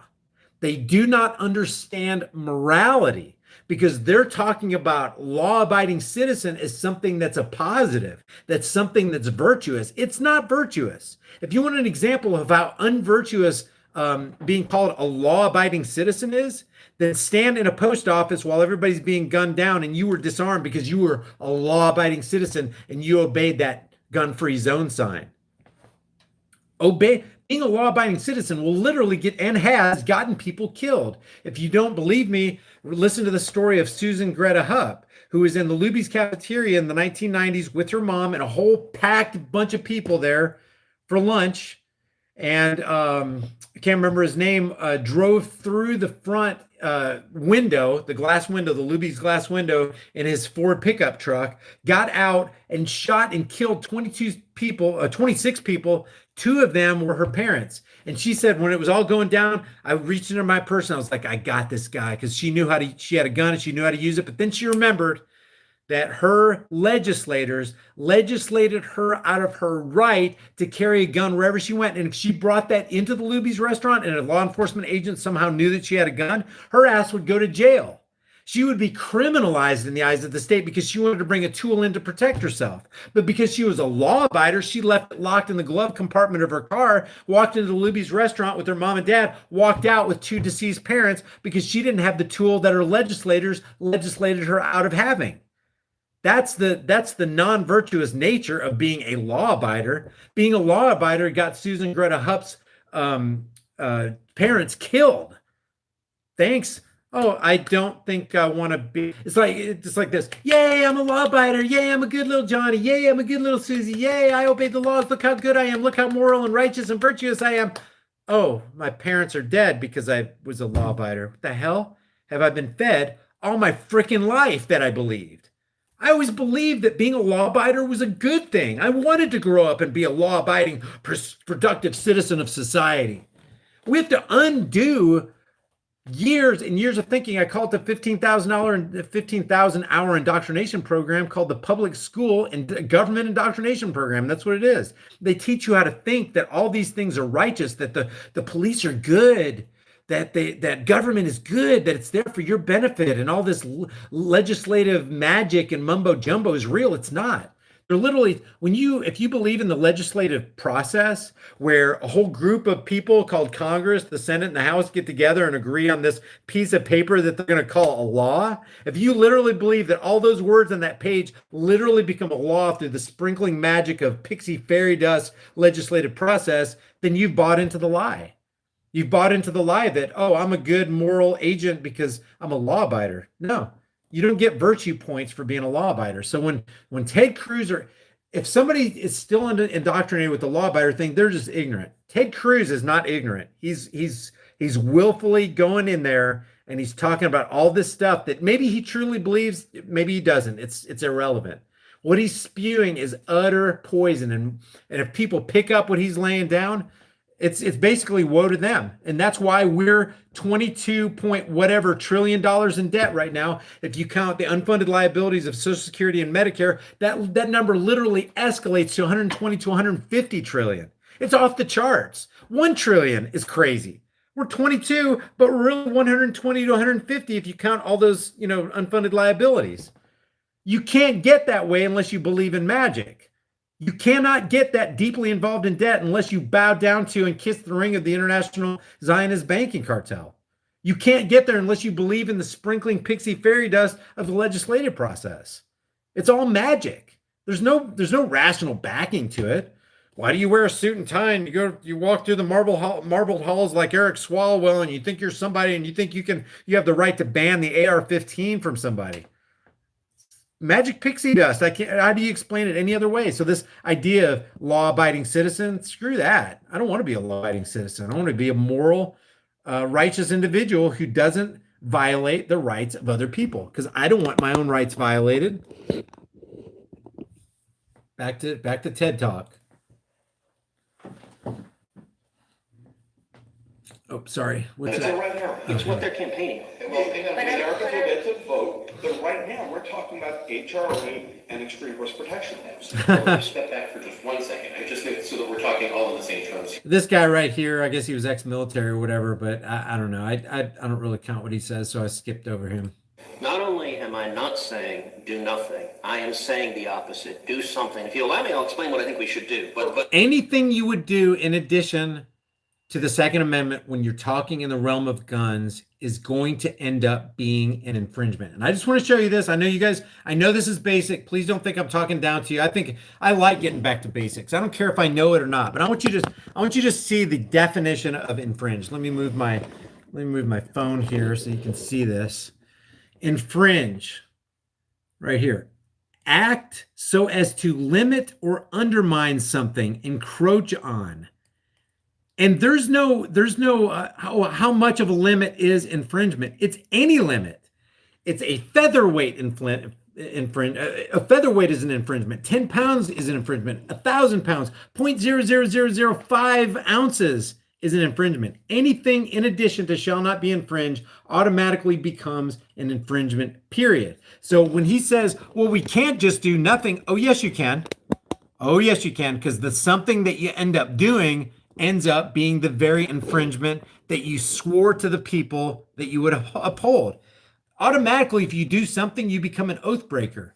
Automatically, and it's beyond that. Automatically, when you do something that ends up being an infringement, is utterly immoral, because it necessitates you pointing a gun at somebody and making somebody do that thing which you wanted them to do against their will. But my position is absolutely we need to act. When I arrived in the Senate in 2013, just a few months into my time here, is when the Sandy Hook shooting occurred. Horrific. I was brand new in the Senate. One of the first pieces of legislation I introduced was legislation. Yeah, just reading the comments here. Edgar Forrester says AR-15s are just the beginning, then all semis. Yeah, they really want them all, guys. They literally want them all. And that's why I went over the Federal Firearms Licensing Act. They want you to be licensed because they want you to be registered. And they want you to be registered because registration always precedes confiscation. That's how history works. If we don't learn from history, we're doomed to repeat it. All these red flag laws, the Dan Crenshaw, Brian Babin Taps Act, HR 8, I don't care what you want to call it, or how it appears, or how many lives they think they're going to save. Even if in fact it did save lives, it still makes it immoral. Period. Because what it necessitates is that every law is backed by the threat of force, and that threat of force is backed by a government agent with a gun. It's all immoral. So what these guys, what she wants to do, and what he wants to do, and what he wants to do is point a gun at somebody and make somebody do something against their will. And if they don't do it, their asses get thrown in jail. If they continue to resist, then they're going to pull the trigger and kill them. They're enacting gun violence to stop gun violence is what it amounts to. And I use gun violence in quotes because that's their term. Designed to address gun violence and to get guns out of the hands of violent felons and fugitives and those with dangerous mental illness. It was legislation I teamed up with Chuck Grassley, senator from Iowa, so it's called Grassley-Cruz. That legislation ended up being voted on the Senate floor. Grassley-Cruz got 52 votes, so it got a majority of the votes. Okay, we're talking about Grassley-Cruz now. Let's listen to this because I pulled up Grassley-Cruz and we're going to go over just a few things of it. If Grassley-Cruz had one word in it, that word is an infringement on the Second Amendment. But the Grassley-Cruz Act it has way more than one word in it. In a Democratic Senate, this was the Harry Reid. This alone, if this was all that was wrong with Ted Cruz, this makes Ted Cruz your enemy, your mortal enemy. Period. I can't even stress that enough, guys. Senate. 9 Democrats voted for Grassley-Cruz. Got the most bipartisan support of any of the comprehensive legislation. And they think that's most bipartisan. They anytime they talk about got bipartisan support, they talk about it in a good light, and it's utter cancer for you and me. It's going to eat us away. Let me tell you what it did, because it didn't pass into law. Because Harry Reid and the Democrats filibustered it. They demanded 60 votes. So even though I got a majority, it wasn't 60, and so it didn't pass into law. I've reintroduced it, and I think we need to pass Grassley-Cruz. Okay, he said, I reintroduced it. It got struck down the first time. Who cares about the reason? I reintroduced it, and we need to pass Grassley-Cruz. Here's Grassley-Cruz right here. I pulled it up for us to take a look at. This is like a summary of Grassley-Cruz. There's Chuck Grassley right here. This is his website, www.grassleysenate.gov. Okay. If you just look at a couple points, and I'm not going to go over all this, but basically it reiterates what he just said, that the bill was first introduced as the Grassley-Cruz Amendment in 2013. The amendment received a positive vote of 52 to 48 in the Senate. When Republicans were in the minority, the legislation would take important concrete steps to improve, look at this, guys, the NICS. That's the instant background check system that we saw Wayne LaPierre say it would not exist at all if it weren't for the NRA. This is the world's best kept secret. We are responsible for the NICS instant background check system. This NICS system is the NRA infringement system, as the NRA says they're for the Second Amendment. That's the delusion we're talking about here. And bolster alerts to law enforcement. The bill also includes additional grant resources. So we're going to steal more money from people, which can be used, which is completely against the Fourth Amendment, the right to be secure in your person's houses, papers, and effects. It's like you have no choice. When we pass this law right here, we're going to take some of those resources, we're going to extract it from you and put it toward the Grassley-Cruz Amendment. That's how laws work. When they become laws, you become the victim of forced theft, which literally equals extortion. Which can be used to strengthen school safety and security. In March of 2018, Senator Cruz and Grassley reintroduced this legislation, that's in 2018, as here you get the Protecting Communities and Preserving the Second Amendment Act of 2018.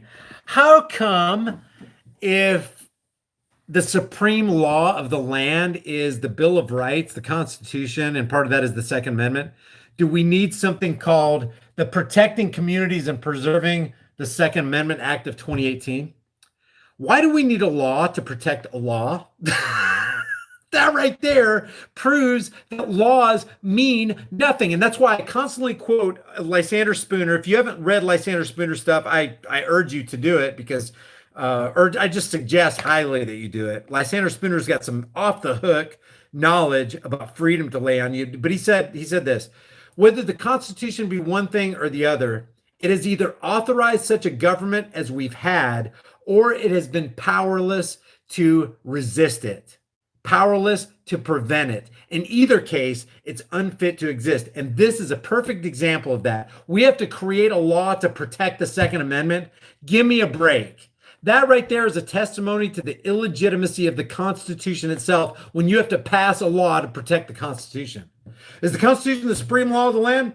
Hell yeah, it is. I put my hand on the Bible, raise my hand toward heaven, honor, protect, and defend the Constitution against all enemies, foreign and domestic. Hey, what'd you do today? I just created a law to protect the Constitution. I thought the Constitution, supreme law of the land means you can't get above, like that's the tippy top. But now what they're saying is, well, we need this thing right here on top of the supreme law of the land to protect the Constitution. Insanity. Off the hook, off the charts insanity. If it was a Geiger counter, it'd be like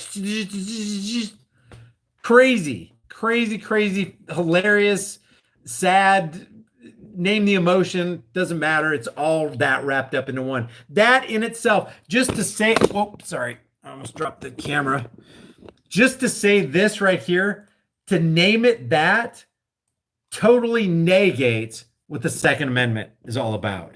That in and of itself, ladies and gentlemen, is an infringement. And that alone, if that's all there was, and there's not, there's mountains more. If that was all there was that came out of Ted Cruz, that's enough to show you in the spirit and through looking through the lens of liberty itself, period, truth, logic, basic morality, shows you that Ted Cruz is an enemy of the people, just like they all are. That's all you need.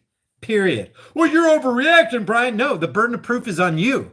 I'm just showing you rational stuff coming from their own pen, their own words. They're basically saying with this right here, the Second Amendment isn't enough. The Constitution isn't enough. The Bill of Rights isn't enough. The Constitution is not the supreme law of the land. We need a law to protect the law. It's kind of like gun-free zones aren't enough. We need a sign that says this is really, really, really, really a gun-free zone now, and we mean it, criminals. You can't come in here. You can't keep coming in here with your guns. Stop coming in here with your guns. It's like the parent who's lost control in their house, and all they're doing is just screaming and you can't talk to me like that. Have you ever seen people like that in Walmart or the grocery store or in the mall or something? Come here. And they lose their cool and they end up hitting their kid because they don't have control, because they don't know how to treat their kids. It's like, you're the authority. You need to act like the authority. The reason they're acting like that is because they're a reflection of you. That's the thing about parents. Kids, the way they act, it's just a reflection of what you taught them. Kids are a blank slate, man. It's your fault that they're stealing stuff. It's your fault they got into a gang. It's your fault that they're wasting their time. It's your fault that they're a drain on society. It's your fault that they became liars. It's your fault because you were the one who was supposed to teach them how to get through life. It's your fault that they have this entitled mentality. It's your fault that they're a leftist liberal. It's your fault that they're marching out in the streets for people to take away their rights. March against our rights. March against our rights. That's what it is. It's not march for our lives. It's march against our rights. Those parents are at fault. I feel more sorry for the kids than the parents because they were at one time a blank slate and the parents completely dropped the ball. If you don't like how the kids turn out, you don't want to meet their parents. No way. This crap fires me up, man, because we have a generation now in 15 or 20 years, maybe just 5. I don't know how far away we are. We end up with an Alexandria Ocasio-Cortez who has no moral bearings. There's no anchor on her life at all. She's a reed blown in the wind. Socialism, seriously? Do you know why socialism is wrong? Do you know why communism is wrong? Oh, no, give me the definition. What is socialism? Socialism, I'll tell you what socialism is. I'll tell you what communism is. I'll tell you what fascism is. I don't need a fancy 25-cent definition from the Oxford Dictionary or Webster's. Here's what socialism is. Here's what communism is. Here's what fascism is. It's evil. Why is it evil? Because the fundamental building block that makes up that system, that political system, is built on extortion. It's built on theft. It's built on murder. And it's built on gross immorality. Change my mind. Evil. And if you want a sprinkle of socialism, it's like having a sprinkle of arsenic on your salad. How much arsenic do you want in your salad? Do you want a pure salad with no arsenic, or do you want one with just a little? It's just a little arsenic. How much cyanide, liquid cyanide, do you want in your bottle of water? Here, you can fill it all the way up to the tippy top, and I'll just put a little bit of cyanide. Is that good for you?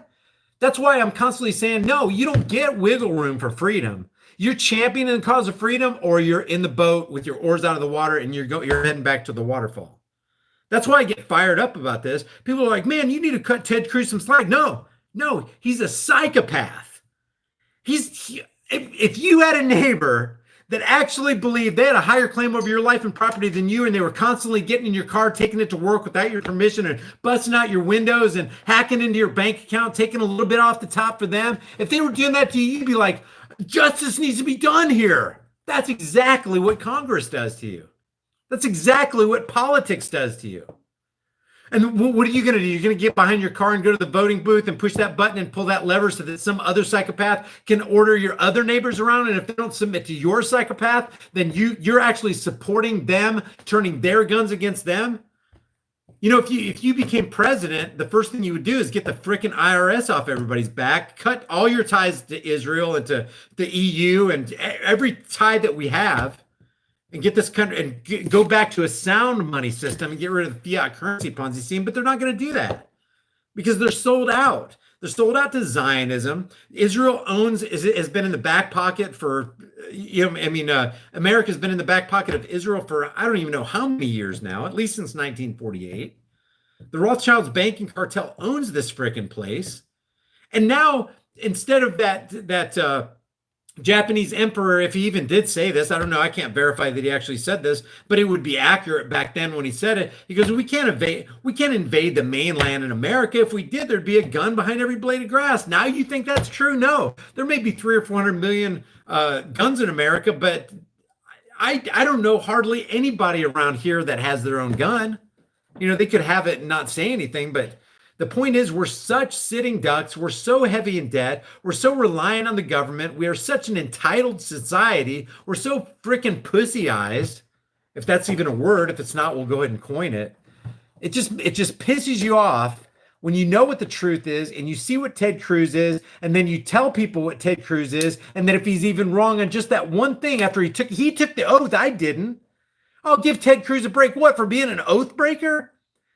For freaking wanting to criminalize people who haven't done anything wrong that he calls law-abiding citizens? No, they don't get slack anymore. And to give him slack is to really basically bow down and kiss the ring of evil. That's all this is, guys. And that's why I wanted to go over this, because there's so many good words for all these people that look so good and it looks like they're for the Second Amendment, and they're just wolves in sheep's clothing. And they're just picking people off one at a time, actually massive amounts at a time. God, I start sweating when I talk about this stuff. It's just, it's pressing and it's urgent. And the price of freedom is eternal vigilance. And there's not a whole lot of people being vigilant out there. The Preserving Second Amendment Act of 2019 would improve and reauthorize grants for the NICS database infringement, increase federal prosecution of gun violence by establishing nationwide Project Exile program. Do you want to see what that is? Here, let me bring that over. There's just layers to this. It gets so freaking complex. Here's the National Project Exile expansion. Provide 15 million of your tax dollars. Yes, sir, ladies and gentlemen. Through your tax dollars, we can have Project Exile expansion. For 3 years or more, assist U.S. attorneys and alcohol, tobacco, and firearm agents. You know, the agents who killed 76 people, including 26 people at Waco in April of 1993. Yeah, we're gonna fund those guys. We're going to fund that band of gang members. Applies to 15 jurisdictions with highest violent crime rates. Who cares? And 3 tribal jurisdictions with highest crime rate. The Cruz task force, it's just all a bunch of convoluted nonsense when all we needed was the Second Amendment. Basically, these words that you're seeing right here is basically saying the Second Amendment isn't good enough. I know I took an oath to uphold that, but here's what we need now. That's called a sellout. Responsibly address gun violence. That's not your job, government. By criminalizing straw purchasing of firearms and gun trafficking. In other words, if you engage in what they call a straw purchase, you become a criminal in the eyes of the state. Thanks, Ted Cruz. Thanks for totally going against the Second Amendment on that. Here, can you see that? Protect the Second Amendment rights of members of the armed forces. Why would you even have? We have a Second Amendment for that. Why would you even need this right here? require the Department of Injustice, it's not a Department of Justice, it's the Department of Injustice, to expand the Congress. I'm sorry, to explain to the Congress why all this, by the way, is expansion. It's expansion of the federal authority to explain to Congress why it has or has not been prosecuting gun cases. Well, you know what? Some of those gun cases don't need to be processed because or prosecuted because they haven't committed a crime. There's no victim, no crime. Place limitation on operations like Fast and Furious by DOJ. Isn't that just a little too late? Don't you think they know they did wrong according to their own law? It's just BS, man. It's just a bunch of BS. All we need is just this right here, that right there. The title of that one act alone is enough to show you that Ted Cruz is 100%, not 50%, not 75, 100% against the Second Amendment. He's not, which means he's your enemy, not your friend. Let's go back to Alyssa Milano. What it did is focused on strengthening background checks. I want background checks to be stronger and more effective and keep weapons out of the hands of violent felons in future. There you go. That what he just said, what he might as well have just said, I am against that. I'm totally for infringement and against the Second Amendment. I'm going to go over some super chats here. Hold on, let me refresh this page. The bottom line is Alyssa Milano, the fat guy on the couch on the right-hand side, Fred, what's his face, and Ted Cruz are all against you. They got together to conspire against you. Here's a conspiracy going on. It's not a conspiracy theory. It's a conspiracy fact. We see these four people sitting around in this congressional hall, this congressional room, and they're conspiring against you to take away your freedom, to take away your rights. That's not the way I see it. That's the way it is. I Fix Him says, have you done a video on the Act of 1871 yet? No, it's in the hopper, man. I don't know. I try to get around to things and I end up failing. But I do have a breakdown of the Act of 1871. It's very fascinating. I think people should know about it. So thanks for the reminder. Appreciate the super chat too. Stone Gray Sky says, you're right, Brian. The term law abiding is meaningless and means nothing to politicians. Maybe it means everything to politicians. Maybe they know what they're talking about. Or on the other side of it, they're so ingrained in the political dog and pony show that they actually believe they're doing good when in fact they aren't. But I don't know. I don't want to give them slack like that. I don't want to presume or assume any kind of virtue on them because they don't deserve it. They're trying to take our rights. They're corporate employees. They're making $174,000 off of our hard. We're working hard. And they're stealing our money. No, I don't feel sorry for them. They're doing this with eyes wide open, guys. When they get into the halls of Congress, they know what it's all about. They probably got that backroom talk by, some representative of the banking cartel saying, hey, this is the way it's supposed to be. This is the way it's going to be. And you can't question us. And so they sell out. They just sell out. I Fix Him says, where are the assault politician bans? Oh, wait. Oh, I already read that. They swore to protect this country from all enemies, foreign and domestic. Johnny Transparency says, brainwash population control. Johnny Transparency says, yep. It is, man. It's the same brainwashing that causes people to look up at the sky and see the chem things. I don't know. I've already said it. So they're going to put, just saying the word chemtrail will probably get that wiki banner underneath saying, chemtrails are really contrails, and it's really not poisoning the atmosphere. It's the same cognitive dissonance that's injected by 24/7 propaganda that makes people look up at the sky and goes, you're a conspiracy theorist for believing that, even though it's right there in front of their face. It's the same cognitive dissonance that even while somebody's being arrested not for committing a crime, but for violating a policy, and that's where the word police comes from. It's from a 1500s French word meaning policy or policia, and they're just policy enforcers. There's no such thing as law enforcement. Laws don't need to be enforced. Laws just are. And if you don't work in harmony and in concert and balance with them, it's not a respect. Laws are not a respecter of persons. Let me give you an example. Let's say you're out on a picnic. How many people we got in here?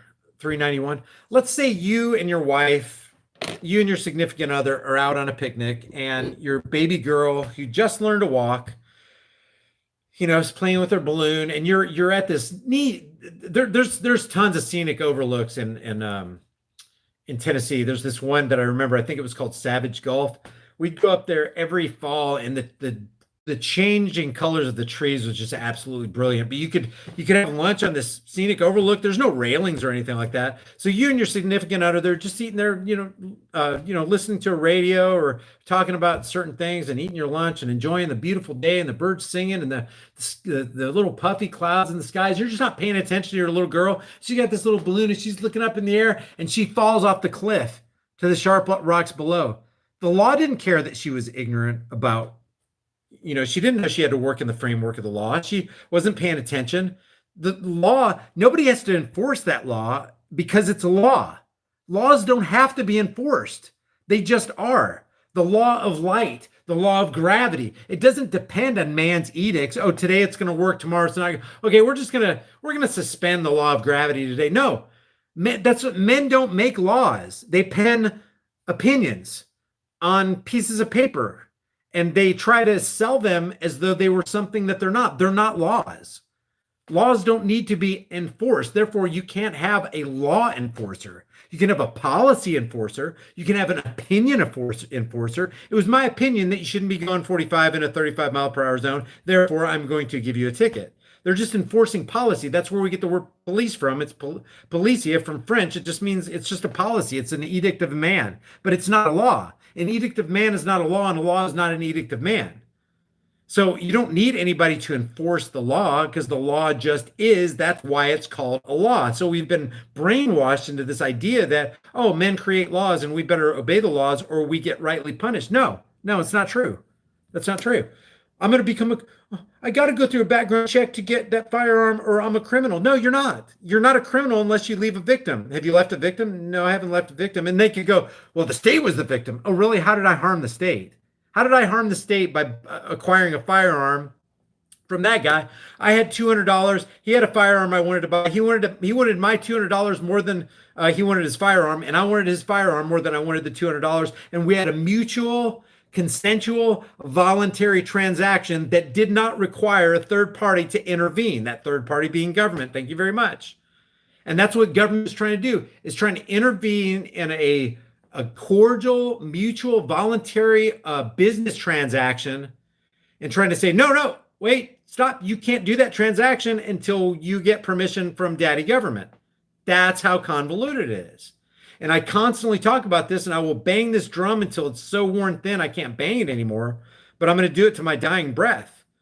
And I mean, people are constantly, oh God, here's the broken record.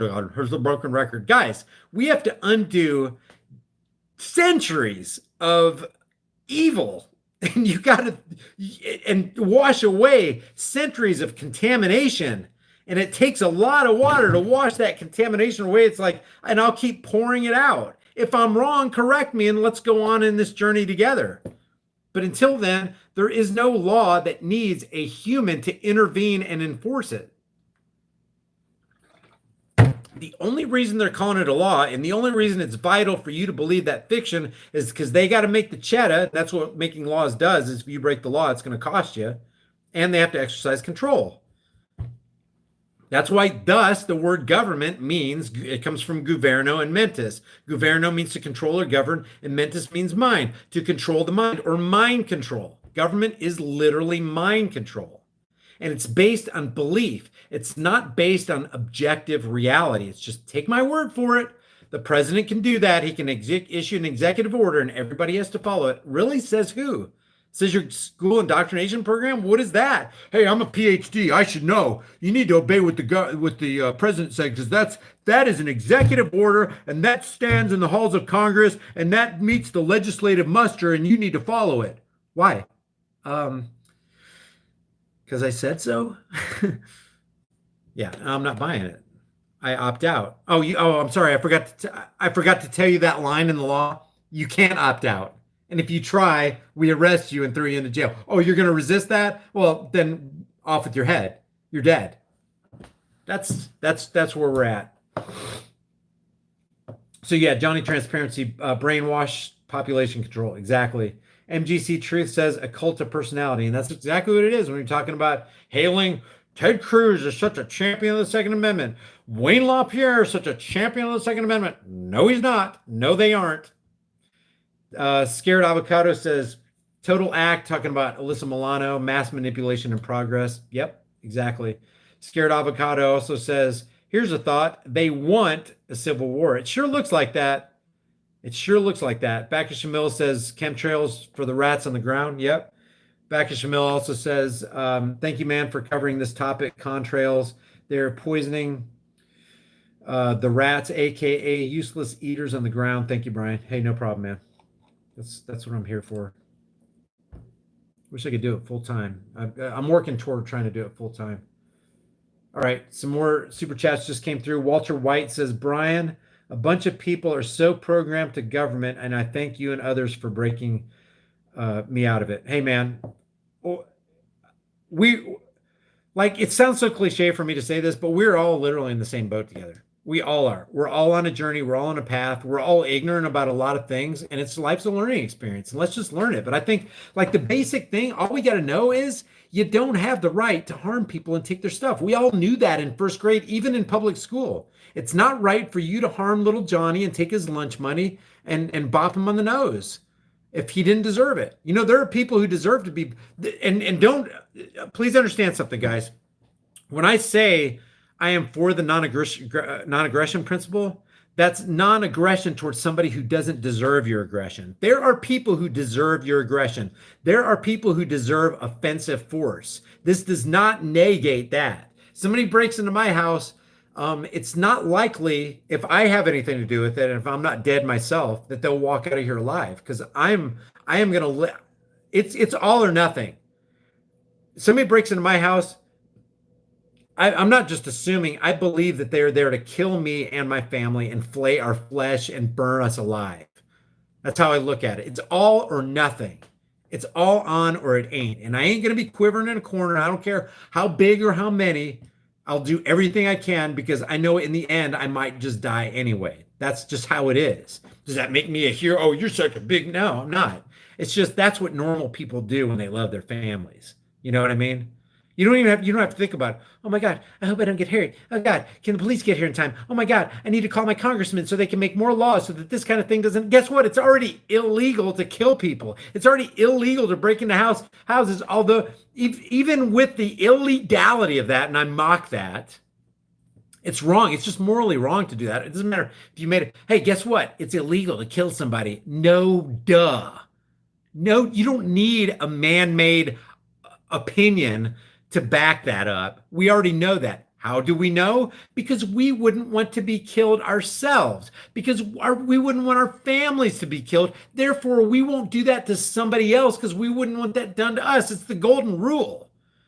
It's the golden law. And the reason it's a law, it's all written on our hearts, guys. I know. I'm not referring to any Bible reference. It's objective. Everybody knows this. You know that you don't want to go into the grocery store, and when you're walking in into the entrance, somebody comes up behind you and tries to trip you. You know you wouldn't want that done to you. Therefore, you don't do it to other people. You don't steal from anybody because you wouldn't want somebody stealing from you. It's really, really basic. We don't need man-made laws. We don't need man-made regulations. We don't need people telling us what to do. See, the problem with society is people who used to be kids are now parents of kids, and they're not instructing their kids in the ways of righteousness and morality. That's what's wrong with it's not that we're not smart enough. It's not that we don't have enough money. It's not that we don't have a goal in life. It's that we don't have morality. We have a whole bunch of people who think it's okay to steal from somebody else because, look, the government, our parents, steals from everybody, so why wouldn't we? It's like the government's going, yeah, we're going to do immoral things to you. We're going to take your stuff. We're going to steal your property. We're going to extort you. But you better not do that to somebody else, because we don't like competition. It's like that plaque that Ron Paul used to have on his desk. Don't steal. The government hates competition. And it's true. It's true. The government does not. The primary goal of government is to eliminate competition. They can't have competing forces. Your police force does not want a competing independent police force made up of just regular citizens. They got to be cops that went to the academy. They don't call it a police force for nothing because they intend to force their opinions on you. You drove too fast, $150. You jaywalked, $123. You're driving without a license? Oh my gosh, we're going to impound your car, $240.44. I say that number because that's how much it cost me when they impounded my car about 8-9 months ago now. It's ludicrous. It's all based on the sinking, shifting sands of immorality. So if you parents out there, if you want to teach your kid one thing and one thing only, show them how to be bright, shining lights of the golden rule in society. And they will be far and away better than anybody else in your neighborhood, in your city, in your state. Because nobody follows that. It's okay to, if I just take that, nobody's going to notice that. It's a big corporation, so if I just take that, nobody's going to notice. I wouldn't want that done to me. And then they have to go against their conscience. They have to trip against their conscience. Do you want to clean what was it Confucius says? The most comfortable pillow you will ever own is a clear conscience. Done. I love it. I want peace. But if you have government, you don't have peace. So taking it back to the first minute of this conversation, this live stream, government is literally slavery. So when Alyssa Milano comes to a Ted Cruz, she's actually begging for slavery to befall people who don't agree with her opinion on guns specifically. Geometric Flow says, thanks for fighting the good fight, Brian. It's good to have you in the trenches. Hey, man, it's really good to be here with all you guys in the trenches. I love all you guys. B-Tech Vendetta says, we can all start to change things ourselves if we continue to connect with good people with goodwill, looking out for other people. And yeah, that's well put. I like that. And support each other and services independently so they lose control. And that reminds me, if you guys haven't already, subscribe to my BitChute channel under High Impact Flicks, Gab, Twitter, and my other social media sites, especially the website highimpactflix.com. But all those links are in the description below every video. So if you don't know the links, that all the links are under every one of my videos. So thanks B-Tech Vendetta. I appreciate the super chat. One more super chat, and we'll try to end this in under 2 hours. Thanks for hanging out, guys. iFix'em says, you quote Title 28, Section 15, question mark, in many videos. I would think that many in this crowd would love to hear the history of 1871. Smash that like button. Thanks, man. I appreciate it. Yeah, and maybe one day I'll just pull it up. Title 28, Section 300215A is what it is. And it literally says United States means federal corporation. That means all your senators and all your congressmen. That's 100 senators and 435 congressmen for a total of 535 are all corporate employees looking out for corporate interests, not for your interests. So let me just refresh this page in case I missed a super chat. We'll end this. Actually, I'll just read a couple of I'll read a couple chats here too. Chat hidden. How did that happen? Sandra Karen says, great topic, love your work. Hey, thanks for the super chat, Karen. Let me get back into this thing right here. Let's see. Okay, let's see. 19th Amendment. By the way, just to reiterate, I talk about the Constitution because I think if you just stripped everything down and went back just to the first 10 amendments and then worked out from there, because I don't buy the Constitution is not the Bible. It's not, truth written in stone as though it were nature or God or anything like that. One of the big things that I have a problem with the Constitution is Congress shall have the power to lay and collect taxes. In other words, Congress shall have the power to extort your money against your will and without your consent. No, that's against do to others what you would want done to you. Anything that goes, that's really the supreme. If you want a supreme law of the land, that's a supreme law of the land. And if anybody violates that, then that makes them immoral by their own admission. Because if they were being honest, they wouldn't want that action to come upon them. They don't want extortion to come upon them. They don't want theft to come upon them. They don't want harm to come upon them. And you're like, yeah, there's a bunch of sadomasochists down there. They want to be beaten. Well, they're an exception, Normal people don't want to be beaten. Normal people don't want to be stolen from. Normal people don't want to be extorted. Normal people don't want to be harassed or ticketed or drugged through courts and their time wasted. Normal people don't want that. So that's the bottom line with that. All right. I think that's it. We're going to be under 2 hours on this. Guys, the best way you can support this channel is just share these videos. Give it a like before you head out. I really appreciate it. If you thought this was worthwhile and somebody should see it, you know, send it to somebody. Send it to people who are for Ted Cruz. If you're for Ted Cruz, you're against the Second Amendment. If you're against the Second Amendment, you're basically against humanity, because basically the Second Amendment is just a codification and a reiteration of something you see in nature. You have the right to defend yourself, and more than that, nobody has the right to keep you from defending yourself with the tool you want to defend yourself with. Oh, you can't use that. And there was another thing that they said. I'll deal with that in another video. They're talking about machine guns. Machine guns, nothing should be banned. Nothing should be banned. Tanks, RPGs, bazookas, fully automatic machine guns, the AA-12 fully automatic shotgun. If you don't know what that is, check that out. That's a magnificent weapon. But if you're in possession of it and the ATF or the FBI find out, your ass is grass. It's dangerous to be right when the government is so wrong. So I'll see you guys in the next heavily censored shadow ban video. I really appreciate you joining me tonight. I'll see you in the next heavily censored shadow ban video.